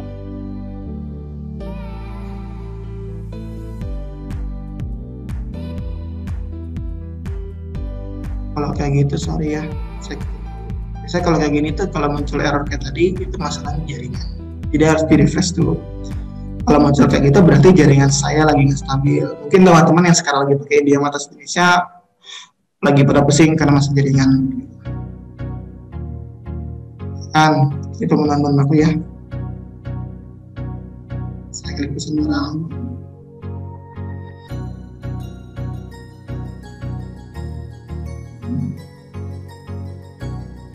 Oh, ternyata sudah tersimpan. Cuma memang tadi muncul tampilan kayak gitu aja. Oke, tadi kita sudah mesan 500 dan 2000, maka pada saat di bagian pemenuhan ini sudah muncul ini dipesan nih. Yang diperlukan 1.500, yang dipesan baru 500, masih kurang 1.000. Yang diperlukan 6.000, ini masih 0. Ini perlu kita pesan. Jadi ada 4 barang yang kita perlu pesan, ini, dan ini. Dan misalkan sisanya kita langsung pesan sekaligus ya, contoh.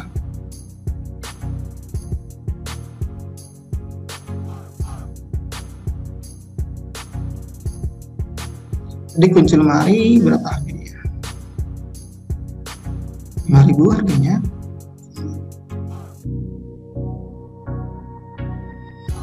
Kita misalkan mesennya ke beda-beda supplier ya.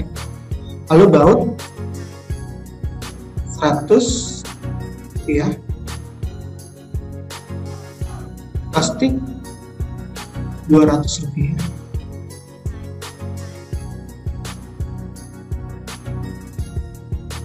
Habis karton 5.000 rupiah. Oke, ini asumsi harganya sama semua. Misalkan kita bedakan di bagian kunci lemari dengan 5.000. 5.000. Lalu kita simpan.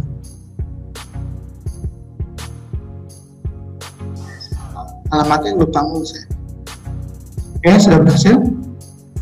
Ketika kita lihat dari rencana produksi di sini, ini bagian pesan barang sudah nggak muncul, sudah menghilang. Kenapa? Karena sistem berpikir antara yang dibutuhkan untuk produksi dan yang dipesan itu sudah semua, sudah mencukupi. Jadi nggak perlu lagi pesan barang, Pak. Ya sampai nanti kalau misalkan udah cukup nih, apa ini yang muncul nih? Karena orang kalau nggak terlalu teliti, diklik-klik baik nih, gitu. Makanya dihilangin aja dari sistemnya. Nah, ini berdasarkan request dari si customer seperti itu, biar meminimalisir kemungkinan salah. Ya. Nah, barang-barang yang sudah kita pesan saatnya kita ambil. Jadi pemenuhan baku, perintah kerjanya belum ya. Kita terima dulu barang-barangnya.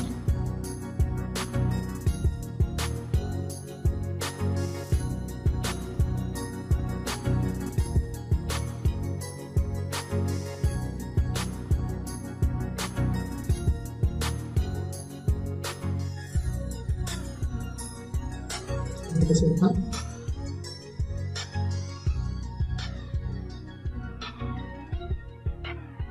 Kalau kita lihat lagi laporannya, jadi siapa yang suka ke bagian yang ngecek-ngecek laporan, ini sudah update atau belum gitu.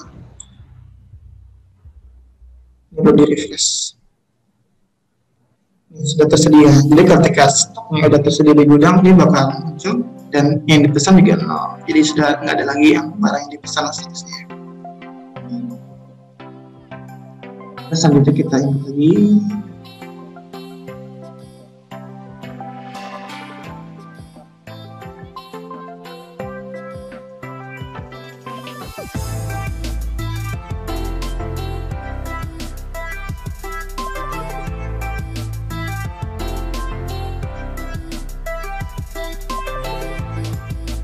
Nomor terima ini nomor surat jalan dari spender ya, ini karena contoh jadi saya inputnya asal aja.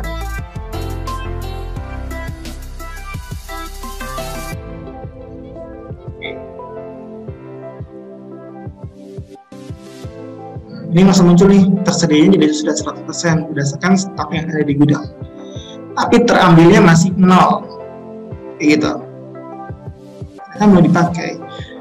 Setelah rencana produksi, kita bikin SPK.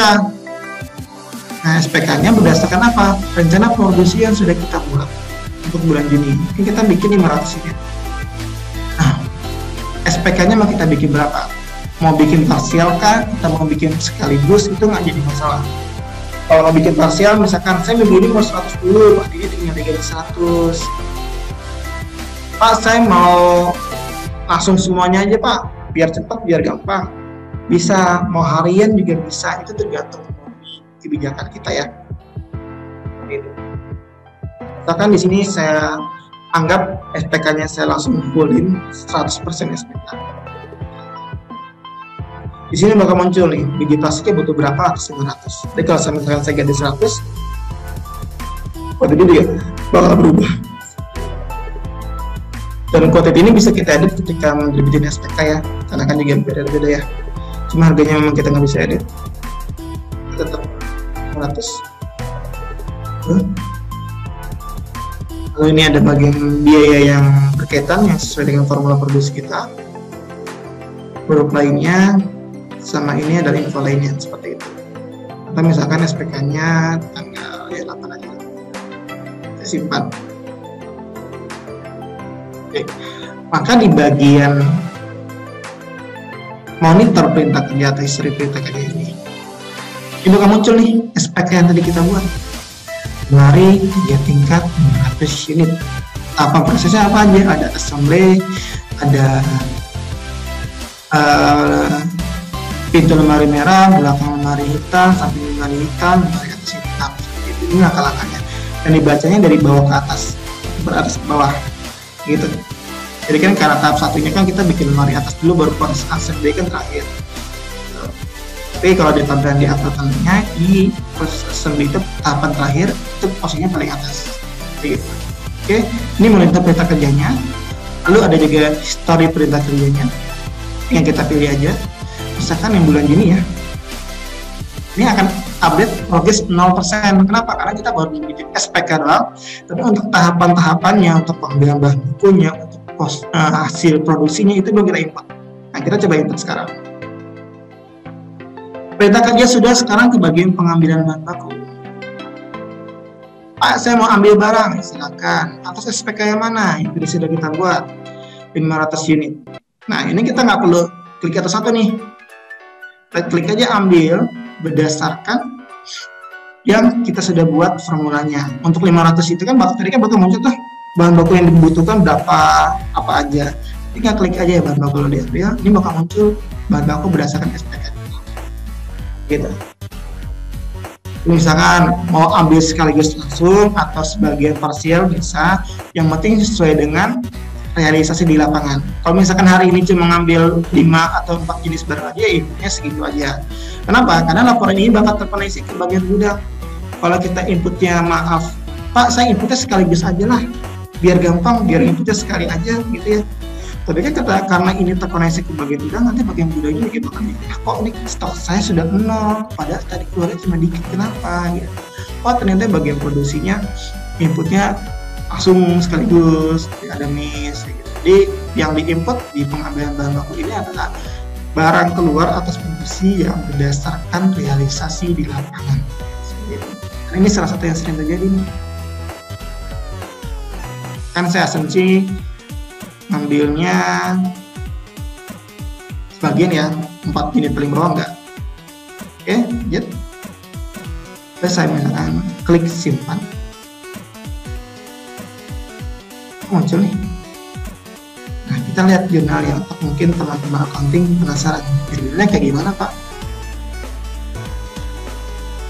Jurnalnya akan seperti ini. Persediaan dalam proses pada bahan baku dan bahan pembantu. Nilai dari mana? Nilai dari yang pembelian tadi. Seperti itu, jurnalnya sudah otomatis dan masuk ke pasti dalam proses karena baru tahap pengambilan bahan baku saja, hasil produksinya belum. Voucher jurnalnya juga ada di sini, tinggal diklik saja nanti bakal muncul voucher jurnalnya. Oke. Kita cek history perintah kerjanya. Awalnya progres 0% ya. Tadi sebelum kita input pengambilan bahan baku. Tapi kita klik pengambilan bahan baku, dia bakal muncul progresnya jadi 11,8%. Kenapa? Karena baru masuk ke tahap pengambilan bahan baku dan itu pun belum semuanya. Baru sebagian. Karena tadi tahapnya apa? Ada pengambilan bahan baku, ada proses cetakan, tadi yang lemari samping, lemari atas, lemari bawah, lemari belakang, sama pintu depan, itu ada proses tahapan. Dan juga ada proses lagi untuk hasil produksinya, apa aja, dan juga nanti ada tahap lebih ke alokasi biaya produksinya, seperti itu.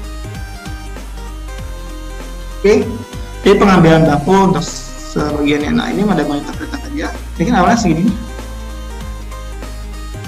muncul seperti ini. Awalnya dijadwalkan karena baru bikin SPK tapi belum ada progres sama sekali, dan sekarang udah masuk ke dalam proses karena sudah ada pengambilan bahan baku. Ya. Dan di sini 0% kenapa? Karena belum jadi sama sekali unitnya. Kan 500 unit, dia belum jadi sama sekali. Dan ini persentasenya berdasarkan jadinya. Nah, di sini berdasarkan tadi, ini berdasarkan semua tahapan. Jadi yang sampai ketukar. Karena kan ada juga lihat ya, udah berapa persen? Persennya apa dulu Pak? Dari barang jadi kalau gue nggak mikirin yang lain, yang penting barang jadi udah berapa persen jadinya. Biasanya mereka matanya di sini seperti itu. Nah, tadi kan bahan bakunya setengah ya, kita ambil sisanya sekarang. Ini ada ambil atau retur barang. Kalau retur barang ini, kalau misalkan kita ambil bahan bakunya di produksi, ternyata ada sisa mau kita balikin, itu retur barang. Tapi kita untuk kali ini kita nggak bahas, kan waktunya sangat terbatas. Setakutnya teman-teman nggak efektif, nggak efisien untuk webinar kita kali ini. Bahan baku diambil. Nah, ini yang muncul di sini hanya sisa bahan baku yang belum diambil saja. Jadi nggak usah khawatir muncul semuanya lagi, itu nggak perlu khawatir. Kita centang, kita klik lanjut. Atau kita simpan lagi. Ya. Kita cek history perintah kerjanya yang awalnya kayak gini. Kalau kita refresh akan muncul lagi kayak gini. Jadi ada 2 kali ya, ambil barang sama-sama tanggal 8 kayak gitu. Oke.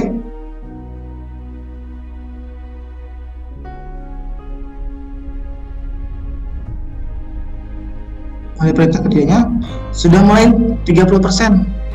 Kenapa? Karena dari segi bahan baku. Kan ada bahan baku, ada proses tahapan sampai barang jadi. Ketika bahan baku sudah diambil semuanya, itu masuk kategori 30%. Kita lanjut ya. Kita masuk ke tahap proses. Nah, kita masuk input prosesnya sekarang. Misalkan kan udah bahan baku, biasanya kan masuk ke tahapan. Misalkan saya mau bikin merah, ya. Barang jadi merah, ini tahapannya apa? Misalkan lemari atas hitam, saya input dulu. Kuantitas awalnya yang masuk 500, misalkan tanggal 8. Misalkan saya simpan ya, lemari atas hitam. Keluarnya berapa? Kita klik bagian selesai. Tadi kan masuknya 500, keluarnya berapa? Kan kadang memang ada perusahaan yang dimana ada penyusutan ya. dimasuknya berapa, keluarnya berapa, biasa ada susut gitu. Nah ini kita bisa edit mau sama-sama 500 atau disusutkan jadi 490 atau di situ bisa bebas. Tapi ingat yang di input ini hanya murni untuk report, jadi tidak terkoreksi ke laporan keuangan. Jadi aman-aman aja. Gitu. Kecuali mau dibikin perlaporan keuangan, otomatis harus bikin formula bertahap yang kita simpan. Di monitor perintah kerja, refresh 42% ya. Soalnya sudah bagian lemari atas hitam sudah masuk 500, sudah kita input semuanya, baik dari segi mulai maupun sampai segi finishing selesai untuk bagian tahapan lemari atas hitam. Lalu dari histori perintah kerjanya pun bakal muncul seperti ini, mulai dari selesai kayak gitu. Oke ya. Lalu misalkan saya input selesai semuanya, tadi kan baru lemari atas, sekarang samping, lemari samping. Dan ini hanya contoh saja. Saya yakin nanti ketika mulai praktek untuk produksinya bakal ada pertanyaan. Jadi kalau misalkan ada pertanyaan, silakan isi untuk kolom pertanyaannya. Sambu Aida nanti akan dibantu. Nanti bakal kita bahas juga hari ini. Semoga waktunya mencukupi. Jadi bisa kalau di publikasi pertanyaan banyak-banyak Pak, Ibu, jujur aja ya. Tapi alhamdulillahnya selama ini sudah diakomodir sama akurat. Gitu.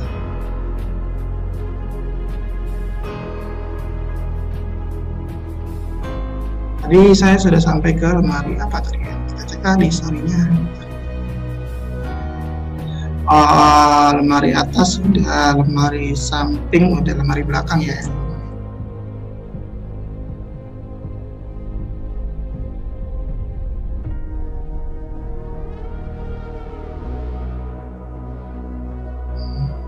Ini nggak salah di itunya nih.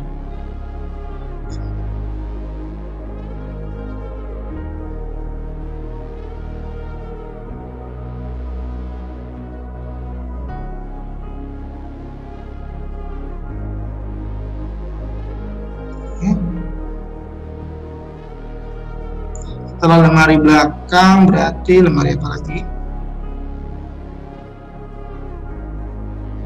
Pintu lemari merah. Asumsi sesuai ya, masuk 500, keluar 500. Pak, kalau misalkan nggak sesuai kayak gimana, nanti akan kita coba diskusikan. Nah, sekarang masuk ke proses assembly.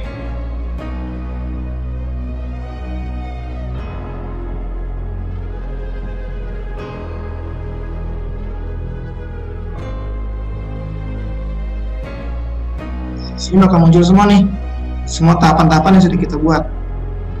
Dari lemari dan teman-temannya gitu, samping gitu. Memang urutannya memang nggak terlalu rapi ya, nanti tinggal dikasih saran aja.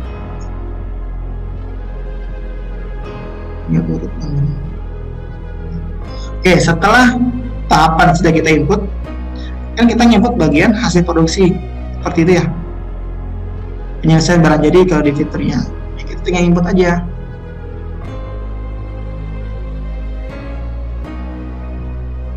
Dia akan memunculkan barang atas SPK itu 500k atau mungkin jadinya hanya sedikit kayak gitu. Kalau misalkan kita coba bikin 490, bisa nggak jadi masalah, atau mau bikin 500 sekaligus juga nggak jadi masalah. Nah, kita simpan. Histori perintah kerja juga bakal muncul. Sudah untuk finish scriptnya 500 ini di tanggal 8. Misalkan kalau mau diklik aja, nanti bakal terkoneksi ke penginputan kita yang tadi. Kalau tahapan tadi, tahapan prosesi yang lemari atas, lemari samping, lemari belakang itu tidak ada jurnal, tapi kalau untuk hasil produksi ada jurnal. Ini jurnal awalnya seperti ini, berdasarkan SPK. Ya. Dulu kita close.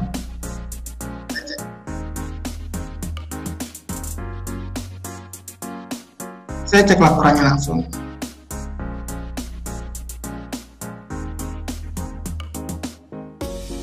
Dan ini ya. Di sini bakal muncul nih biayanya apa aja, bahan baku, harganya berapa, realisasinya berapa. Oh, yang kita estimasikan 62 juta Pak, ternyata realnya cuma 58 juta, kita untung 3,1 cara produksi ya, secara laporan. Jadi kita budgetnya sekian, kata kita beli lebih murah, kan alhamdulillah. Atau kebalikannya, diestimasikan 7,5, realisasinya 8 juta, berarti kita ada kenaikan 500.000. Jadi kita perlu cek kenapa kok bisa naik, atau mungkin kita mesinnya terlalu sedikit atas jenisnya. Nah, biaya ini masih kosong. Kenapa? Karena kita belum masuk ke tahap akhir di mana ada alokasi biaya produksi. Nah, sebelum alokasi biaya produksi, kita pastikan dulu biayanya sudah terinput atau tidak. Nah, saya coba input dulu untuk biaya produksi bulan ini ya. Ini hanya contoh saja.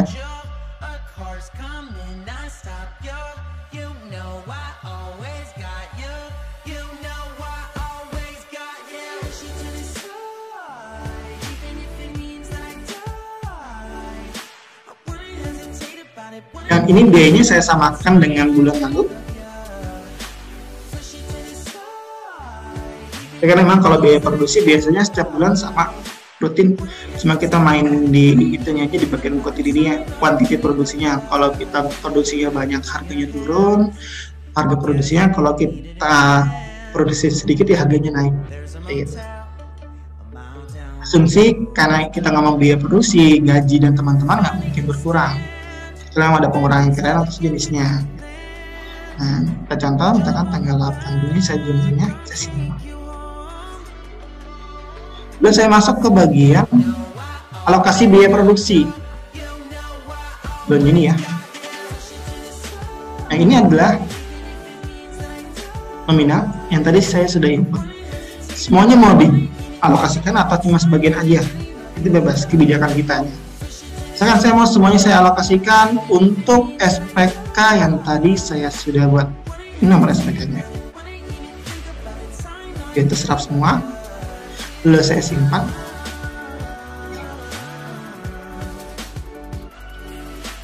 Lalu ini saya refresh. Muncul seperti ini. Pak, kalau kita produksi 500, kita seharusnya cuma segini doang Pak. Tapi karena gaji kita sama, mesin kita penyusutan yang sama, listrik juga nggak jauh beda gitu. Ini kita jadi bengkak banget nih, karena produksi kita selalu sedikit. Ada biaya variabel, biaya yang mengikuti kuantiti produksi, sama ada biaya tetap. Mau Anda produksi atau tidak, biaya itu akan keluar. Karena produksinya sedikit, ya awalnya bulan Mei kita produksi 1000 unit, di bulan Juni kita hanya produksi 500 unit, itu jadi membengkak. Ini warna hitam nih, dibuat bengkak nih, ini bengkak. Jadi kita lihat membengkaknya sekitar 24 juta dari segi biayanya, karena produksi kita terlalu sedikit. Tapi bahan baku juga kita untung 2,6 karena ada penghematan dari segi harganya lebih rendah daripada yang kita estimasikan. Jadi kita estimasinya sekian, realisasinya ternyata kita bisa lebih murah belinya di 21 juta. Total semuanya ya dari segi bahan baku sama biayanya. Gitu. Oke, setelah sudah dialokasikan, kita cek neracanya dulu. Ini kita cek. Saya biasa kalau bikin laporan sampai akhir bulan kita bikin.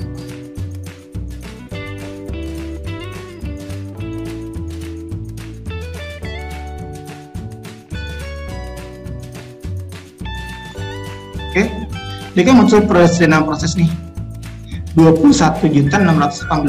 Angkanya sama persis kayak ini, sebesar nilai selisih antara yang kita estimasikan dengan kita realisasi.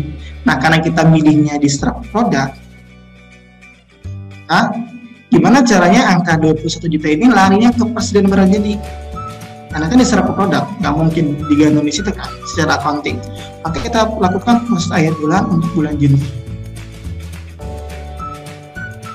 Proses akhir bulan sudah dilakukan sebelum akhir bulan. Lanjutkan, karena baru tanggal 8 Juni, sistem memperingatkan. Ini nih lo mau proses akhir bulan seperti itu. Oke. Ketika kita lihat di laporannya yang awalan 21 juta ini persediaan dalam proses, kita refresh, dia akan lari ke persediaan barang jadi. Karena di pilihan settingan awal kita variannya mau diserap ke produk apa mau ke laba rugi. Karena diserap produk dia larinya ke barang jadi. Tapi kalau dimasukin ke laba rugi nanti bakal masuk ke sini varian produksi. Seperti itu. Rincian perintah kerja tetap sama. Ini tetap kita bisa pakai terus walaupun belum menunggu akhir bulan kita tetap bisa pakai. Jadi ketika kita input laporan bisa kita pakai. Seperti itu untuk laporan manufakturnya. Oke, monitor perintah kerjanya pun kita cek. Terus sudah masuk ke kategori selesai karena ya udah 500 selesai semua kan, ya, jadi aman. Ya, sederhana kayak gitu. Jadi monitornya bahan baku juga sudah tidak bisa karena sudah tersedia 100% ya, jadi nggak bisa dikutak-atik. Karena coba kita lihat doang dalamannya aja. History perintah kerjanya juga muncul di sini. Ini kan awalnya terakhir produksi. Kita refresh, maka muncul alokasinya sudah diinput. Alokasi biayanya ya. Otomatisnya kita klik aja di sini. Bakal muncul yang tadi alokasi produksinya dan kita bisa cek juga rincian jurnalnya.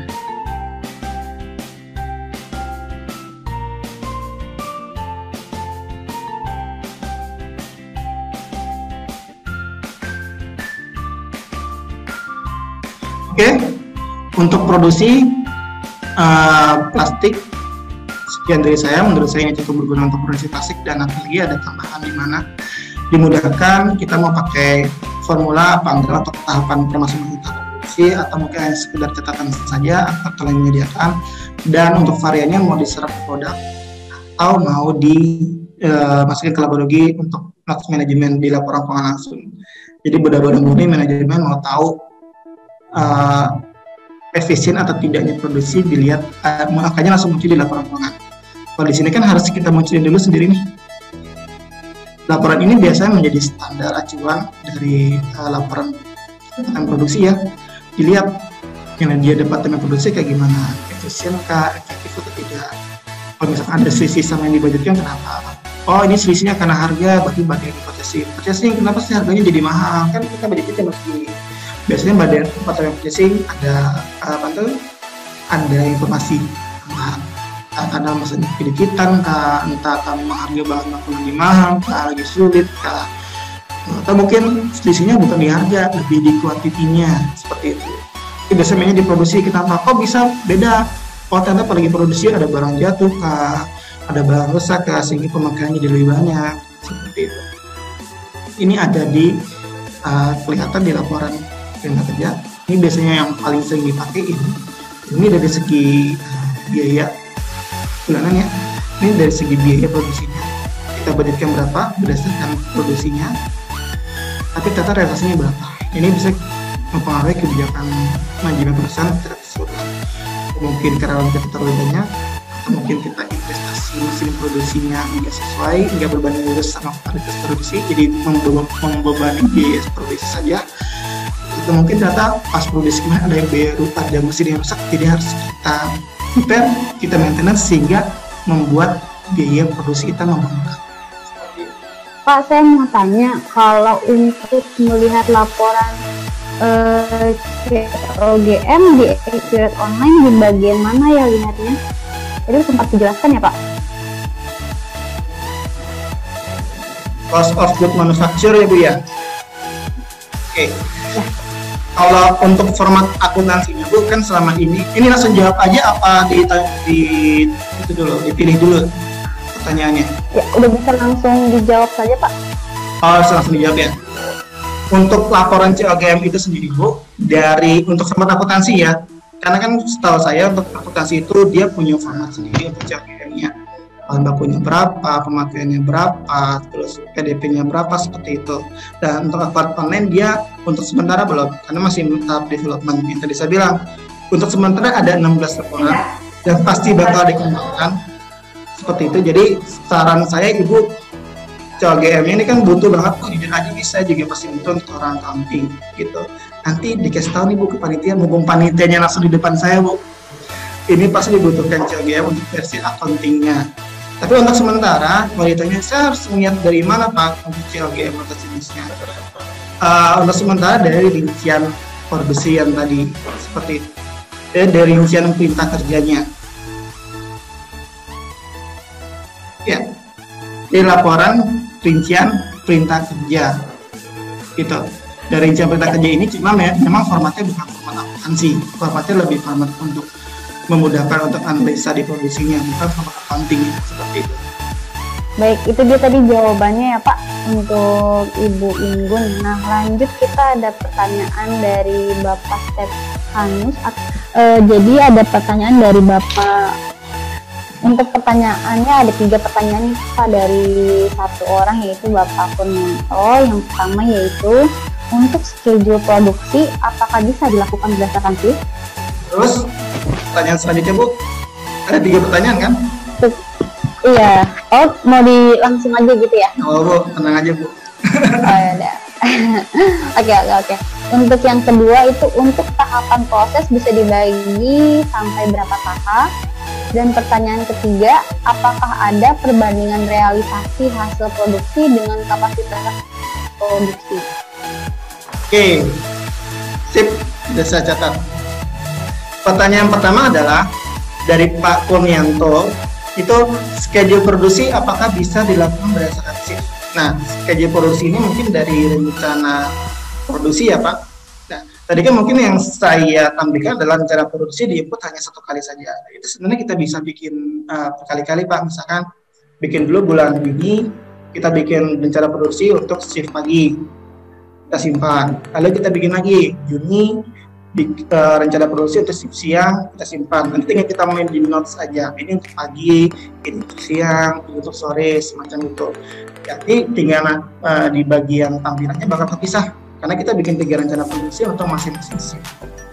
Itu walaupun dari segi kebutuhan bahan akan dibaca dari seluruh shift. Karena kan memang karena kita berbicara dari satu entity yang sama, satu proses yang sama, dia pasti akan membaca dari seluruh hal. Seperti itu. Walaupun Bapak memang punya kebijakan, Pak saya mau masanya sedikit dulu atau mungkin shift pagi dulu, itu bisa, itu mudah. Oke, lalu pertanyaan nomor 2. Pak, sorry, tahapan proses itu sebenarnya kita maksimal berapa sih gitu ya? Nah, tahapan proses ini Pak, setahu saya sih sampai saat ini baru sekitar 10 tahapan. Ke kanan ya, bukan ke bawah gitu. Terus 10 ke kanan Pak. Tapi kalau ke bawah itu saya kurang tahu karena selama ini saya belum pernah coba kalau ke bawah, tapi bisa. Karena kan ada tahapan produksi yang produksinya berbarengan, ada yang memang harus ini dulu dulu dilakukan, baru ke B, baru ke C gitu. Ada juga yang ini ada A1, A2, A3, ada 1 lini produksi gitu. Ya gitu, itu setahu saya ke kanan itu 10. Tapi kalau misalkan ternyata di lapangan Pak bisa lebih banyak ya, karena kita kebutuhannya lebih banyak gitu. Itu diajukan Pak. Jujur aja saya termasuk orang yang agak bawel ke bagian CPS karena ini customer butuh dibantu bisa gak gitu. Walaupun tetap butuh waktu karena kita berbicara sistem ya, jadi pasti butuh proses pengembangannya. Dari CPS sendiri pun akan pasti ada update fitur 2 minggu sekali, baik dari perbaikan sistemnya, sistem ataupun dari update fiturnya. Jadi Bapak tenang saja, saya pastikan akun ini bukan fitur yang manufaktur lain, bukan fitur yang mudah puas. Jadi stuck di sini nggak mungkin. Kayak gitu pasti akan berkembang, dan berkembangnya dengan saran dari bapak-bapak dan ibu-ibu semua. Karena dulu laporannya cuma 8 Pak, sekarang udah 16. Oke, lalu pertanyaan ketiga, apakah ada perbandingan realisasi produksi dengan kapasitas produksi? Kalau untuk kapasitas produksi sebenarnya nggak ada Pak, karena kalau kapasitas produksi itu berbicara tentang kemampuan si perusahaan. Gitu, yang menentukan dia mampu atau tidak di perusahaan, mesinnya ada atau tidak, investasinya ada atau tidak, tenaga kerjanya ada atau tidak. Yang disediakan dari aktualnya adalah yang Anda rencanakan dengan Anda realisasi di lapangan, itu ada perbandingannya. Tapi kalau kemampuan itu lebih ke memang kebijakan si manajemen, si perusahaan. Anda kapasitas produksi yang mau berapa?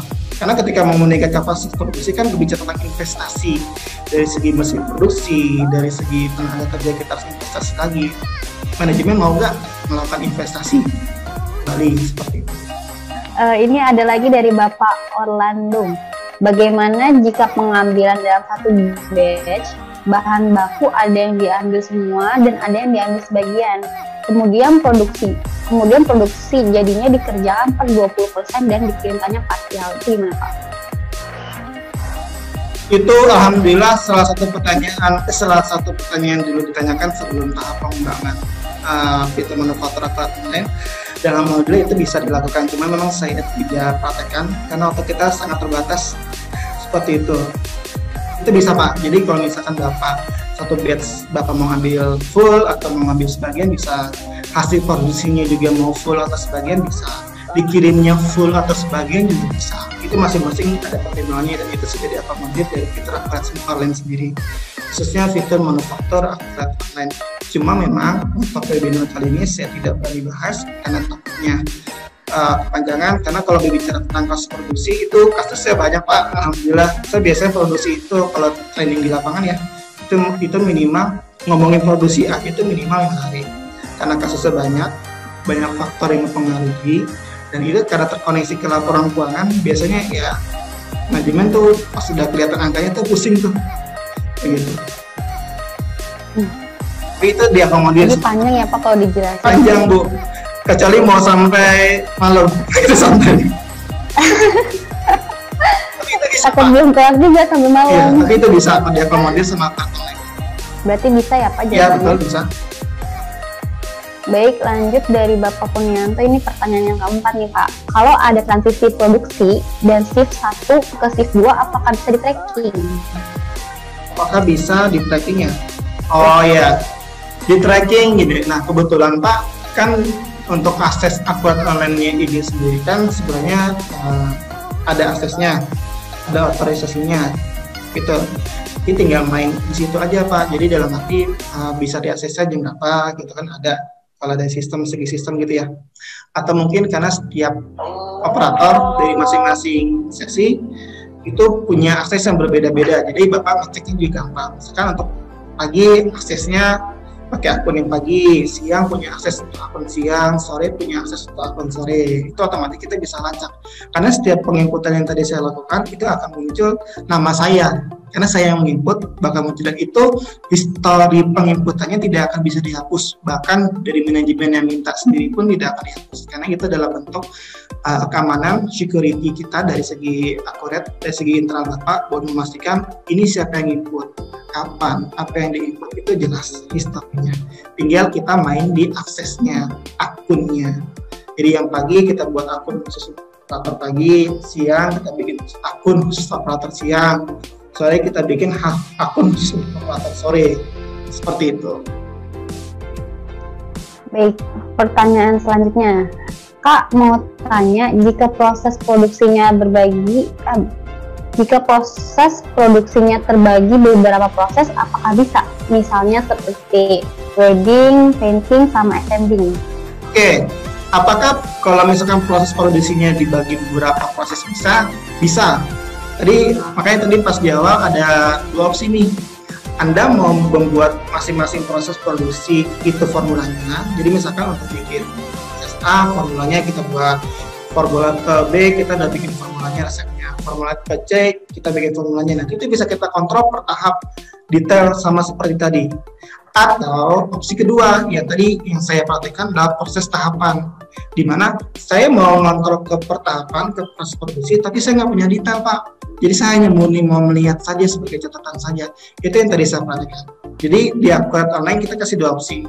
Mau Anda mau detail, pertahapan per proses Anda mau kontrol, otomatis ya data yang kita siapkan perlu detail, karena pertahapan itu berarti Anda harus tahu formulanya, resepnya, kuantitinya apa saja, itu harus detail.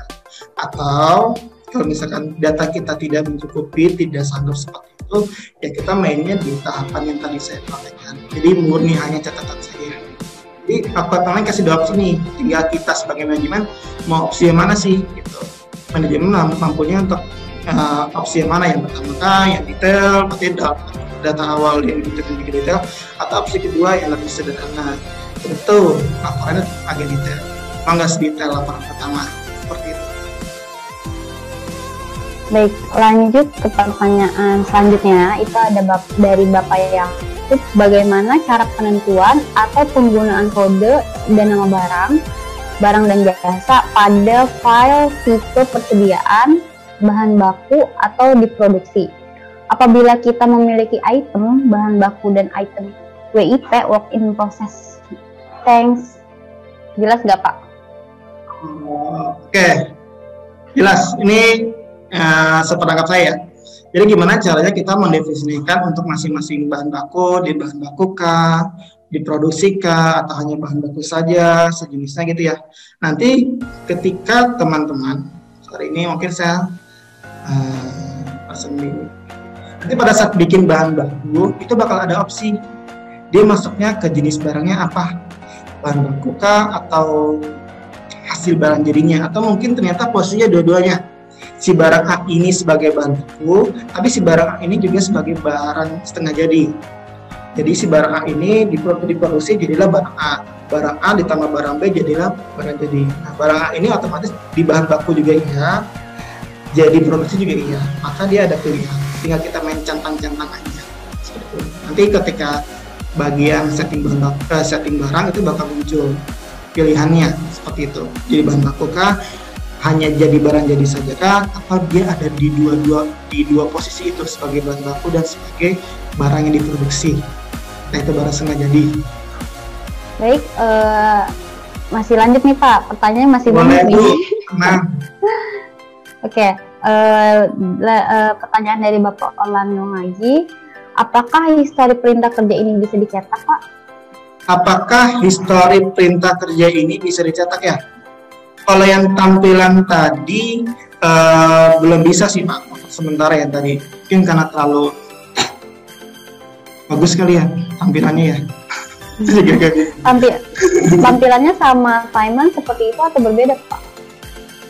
Karena kan kalau tampilan histori perintah kerja kan tadi Bu yang warna-warni itu hijau, merah, biru dan teman-temannya. Itu sih kalau langsung print dari sini nggak bisa. Makanya untuk sementara mungkin itu sebagai masukan dari tim CTS ya, gimana caranya histori itu bisa kita cetak atau dicetaknya kita screenshot dulu mungkin untuk sementara gitu ya, screenshot baru kita cetak ke masing-masing bagian dari histori perintah kerja ya. Makasih. Berarti belum bisa ya Pak? Belum bisa Bu, karena histori perintah kerja masih bisa dicetak. Kita masukkan.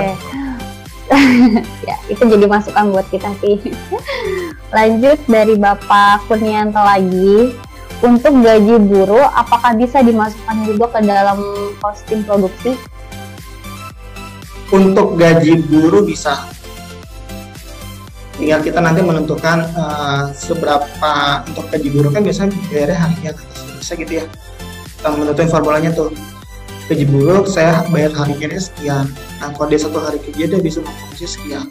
Maka untuk satu produksi, satu piece barang jadi yang diproduksi maka akan membutuhkan proses sekian atas si biaya buruh dengan catatan itu satu orang. Kalau misalkan buruhnya nggak cuma satu orang, ada buruh masing-masing tahapan, berarti tidak kita main tuh Pak di perhitungan yang seperti itu sih. Ini pernah kita handle juga kok. Cuma memang kalau ngomongin buruh kayak gini datanya harus detail karena kan kalau buruh kan biasanya jabatannya banyak tuh, ada yang bagian pabriknya, ada yang operatornya, ada yang supervisinya kayak gitu. Biasanya mereka masing-masing ada penelitiannya untuk diserap ke produk. Ya, biasanya manajemen yang agak misi di situ tuh. Ini cara ngitungnya kayak gimana Pak? Nah itu yang bikin salah satu yang bikin nama training manufaktur di situ karena kita membangun komunikasi juga. Oke, lanjut ke pertanyaan selanjutnya. Kenapa yang menjadi harga pokok penjualan untuk barang yang produksi itu harga standar jaya, bukan harga real pembelian bahan baku? Mungkin kalau itu untuk Akkoret 5 yang dulu iya, tapi kebetulan di Akkoret online ini dia ada dua pilihan Bu, pakai harga standar atau realisasi yang tadi saya opsi. Jadi kalau mungkin harga standar, kalau misalkan selisih variannya masuk ke laba rugi, HPP barang jadinya itu berdasarkan harga standar, itu benar. Tapi kalau kita pilih opsi kedua di mana varian itu diserap ke produk, maka HPP barangnya akan berdasarkan realisasi real seperti itu. Jadi kita nggak takut lagi ini berdasarkan harga standar muncul gitu. Kenapa nggak realisasi, kan bingung tuh. Sekarang kita kasih pilihan ke manajemen maunya yang mana, itu boleh kebijakan. Bisa. baik. Tinggal kita setting aja tadi bagian awal. Baik, lanjut lagi dari pertanyaan dari Ibu Rini. Pak, tadi kan di alokasi biaya produksinya, jurnalnya ada hutang jangka panjang di kredit. Itu nantinya pada tahap apa hutang jangka panjangnya akan dibayarkan? Oh, itu yang jurnal tadi itu hanya contoh saya aja, Bu. Jadi jangan itu. Karena kan kalau saya nulis uang keluar buat gaji, uang keluar buat listrik, atau saya harus input aset dulu baru disusunkan, itu akan makan waktu. Takutnya kita nggak fokus ke materi produksi, malah ke materi lain. Mau nggak mau tadi saya gimana caranya angka itu muncul dulu. Jadi saya mohon maaf. Tadi materi contoh ya, Pak. Itu materi contoh, soalnya kalau saya input uang keluar dulu, terus saya input aset susupin dulu, itu takutnya makan waktu dan malah ke pertanyaan produksinya malah sedikit. Kayak tadi saya jalan pintas saja, saya jurnal aja, yang penting ada jurnal uang, jadi ada jurnal biaya kayak gitu. Maaf ya, Bu. Oke, berarti tadi materi contoh ya, Bu, yang tadi itu. Nah, lanjut untuk pertanyaan dari Ibu Inge, ini ada 4 pertanyaan nih, Pak. Mau dibacain satu persatu atau mau dicatat? Saya sambil catat kok, Bu. Sip. Oh, oke, baik. Untuk pertanyaan pertama, jika ada proses mix bahan dan masuk ke silo atau penampungan dan bisa diambil menjadi berbagai macam barang, bagaimana sebaiknya pencatatan formula produksinya? Lanjut ke pertanyaan kedua, bagaimana jika ada hasil produksi seperti scrap baru diketahui jumlahnya di akhir produksi? Bagaimana cara mencatatnya? Lalu pertanyaan ketiga yaitu SPK apakah bisa dibuat per departemen? Dan pertanyaan keempat, saya sudah coba buat pengeluaran via bank untuk biaya-biaya produksi dan jurnal umum untuk penyusutan alat, namun tidak bisa muncul di alokasi biaya. Apakah harus ada pengaturan tertentu? Oke, saya jawab satu persatu dulu. Dari Ibu Ina tadi ya? Bu Inge, ya. Ibu Inge ya? Oke.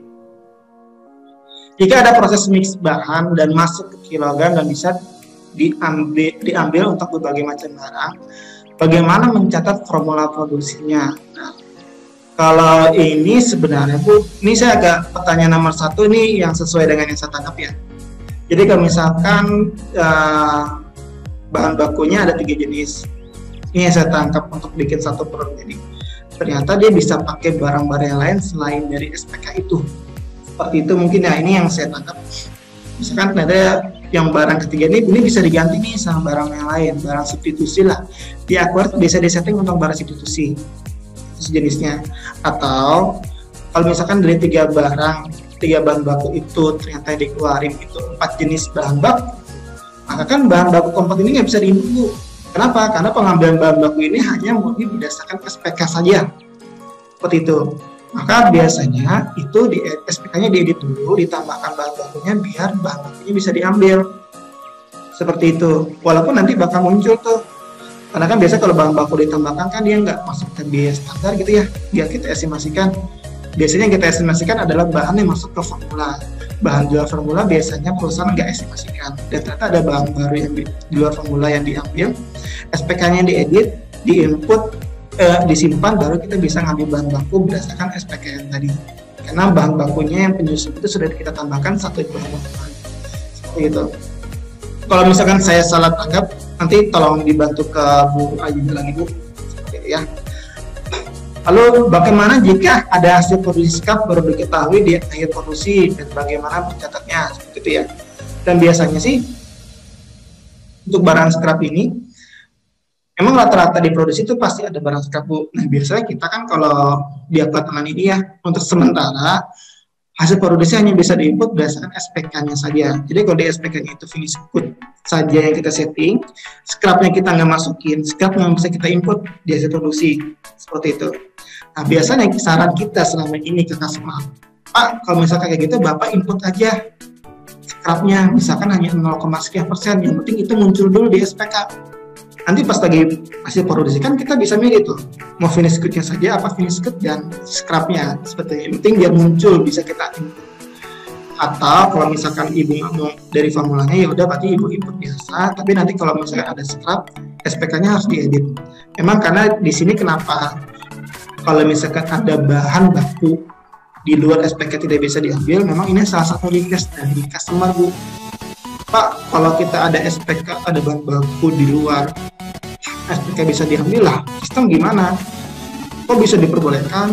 Kan itu kan kita kunci gitu. Akhirnya tim kita sih akhirnya mengunci.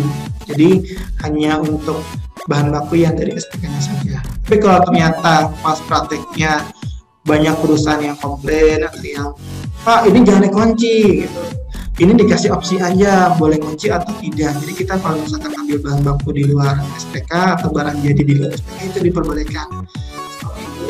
Itu kalau misalkan banyak masukan seperti itu, akan besar kemungkinan tim CPS sendiri pun pasti akan melakukan update itu.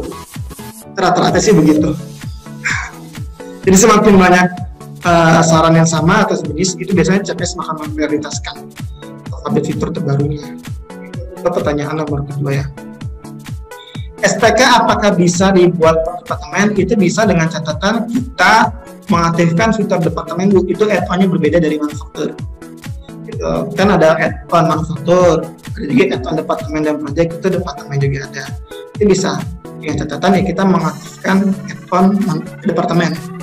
Jadi pertanyaan keempat, sudah dilakukan pengeluaran biaya melalui bank dan Juna, tapi ternyata tidak muncul gitu ya.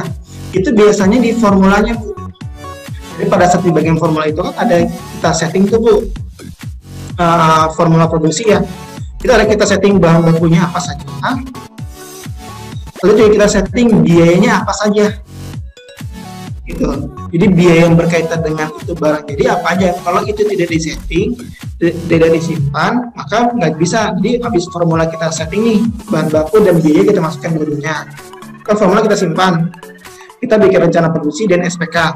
Nah, SPK itu kan merefer atas si formula. Oke. Nah, SPK merefer atas si formula, nah otomatis kan dia narik bahan baku dan biayanya. Nah, sudah ditarik itulah, baru kita bisa nanti alokasi biaya produksi. Untuk kalau itu tidak kita lakukan, pasti nggak bisa. Biasanya di SPK-nya belum muncul tuh, biaya produksinya masih kosong, masih nggak ada isinya lah, bahasa kitanya kayak gitu. Lanjut nih, ada pertanyaan dari Bapak komentar lagi nih Pak, mungkin ada yang kurang jelas. Pak, berarti ini tidak suportif ya? Tidak suportif dalam hal apa nih? Suportif Pak, sif. Tidak suportif. Ya. Nah, suportifnya itu ya kita buatnya kayak tadi Pak. Jadi pas rencana kerjanya kita bikin per masing-masing shift, 1 bulan bikin 3 shift, pagi, siang, dan sore. Lalu nanti untuk loginnya kita bikin login 3 akun untuk pagi, akun untuk siang, dan akun untuk sore. Itu modelnya seperti itu. Oke, baik. Berarti sebenarnya bisa ya Pak? Bisa, cuma memang ada yang harus diperhatikan gitu kan. Kadang-kadang orang kalau bikin rencana keseluruhan, tapi kan kalau dari pihak customer kadang memang ada yang maunya dibikin shift atau dibikin per departemen, tadi dibikin per penanggung jawab seperti itu. Jadi tinggal mensiasati di bagian penggunaannya saja. Oke, baik. Lanjut lagi nih Pak, pertanyaan dari Bapak Kurnianto. Untuk costing produksi bisa di log input hanya oleh accounting, jadi produksi tidak perlu lihat costing material. Sebentar Mbak, saya catat dulu. Ya, oke, saya ulang ya Pak. Untuk costing produksi bisa di log input hanya oleh accounting. Jadi produksi tidak perlu lihat costing material. Bisa Pak, nanti itu tinggal main di otorisasinya aja. Karena di bagian otorisasi kan ada bagian otorisasi di mana saya misalkan bagian produksi, saya apa aja sih hak akses saya di apartemen, hanya input bahan baku kah, atau laporan apa aja sih yang bisa saya akses gitu. Laporan tertentu saja, atau mungkin laporan memang yang sudah didesain oleh manajemen dan ini laporan Anda loh, Anda nggak bisa lihat laporan yang lain, itu bisa juga. Itu tinggal kita bermain di otorisasi si usernya, seperti itu. Jadi aksesnya bisa dibatasi ya Pak? Iya, betul, bisa dibatasi. Mungkin dari Bapak Iman sendiri ada tambahan lagi yang sharingnya? atau sudah cukup? Sebenarnya kalau untuk produksi, bapak-bapak dan ibu sekalian, produksi itu kasusnya banyak, alhamdulillah, masalahnya banyak. Tapi itu sebenarnya bisa diakomodir, bisa disederhanakan seperti itu. Tinggal nanti kita bagian mensiasatinya. Untuk produksi itu nanti seperti apa, dibutuhkan sesuai dengan apa yang diinginkan manajemen. Jadi manajemen maunya sebenarnya apa sih yang mau dilihat laporan manajemen, terus kita cek juga kemampuan usernya, kita cek juga flow-nya, seperti itu. Jadi sebenarnya produksi itu ada sebuah hal yang menurut saya sangat menarik untuk dikontrol, jujur aja, karena saya kalau ngomongin produksi itu seru. Itu bisa sampai sehari cuma ngebahas ini, saya jujur aja sangat menarik karena banyak variabelnya Pak. Kita bicara produksi soalnya ya, tiba-tiba besok kebijakan pemerintah berubah, impor susah, harga naik, manajemen langsung pusing, ini gimana perencanaan semua jadi meleset gitu, itu produksi. Atau mungkin bulan ini produksinya banyak, bulan depan produksi cuma sedikit, otomatis cost bulan depan tinggi gitu. Itu juga sih. Jadi menurut saya produksi itu menarik. Dan alhamdulillah selama ini customer saya jujur aja yang Pak manufaktur sudah menggunakan alat manufaktur gitu ya, itu sangat bersyukur karena bisa diakses dimanapun, kapanpun, dan bisa mengakomodir dari segi kebutuhan kontrol maupun dari segi pencatatan. Karena mereka sekarang udah punya dua pilihan. Kalau dulu kan mungkin pilihannya cuma harus masuk ke varian, harus masuk ke laba rugi. Sekarang punya dua pilihan, Anda mau masuk ke varian, laba rugi langsung, atau mau di-serve ke produk. Jadi itu lebih ke manajemen, keinginannya maunya seperti apa, gitu. Dan karena ini upload online, jadi akan selalu ada update atau ada update atas fitur maupun produk. Jadi kalau misalkan Bapak ada fitur yang saya kurang puas nih manufaktur, seharusnya ada seperti ini, saya butuh perusahaan kayak gini, saya kebutuhan perusahaannya seperti ini, itu silakan kirimkan saran ke tim CPS, ke support CPS ya Mbak ya.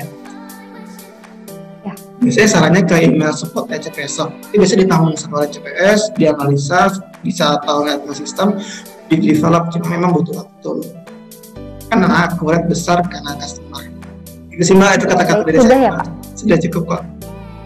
Jadi sebenarnya dengan adanya Accurate Online Manufacturing ini lebih memudahkan customer dan memudahkan bisnis ya Pak? Betul. Pada senang semua customer saya, alhamdulillah. Kalau customer senang, kita juga senang ya Pak? Cuma emang kita tadi minta tambahan beberapa fitur tambahan sih, gitu aja.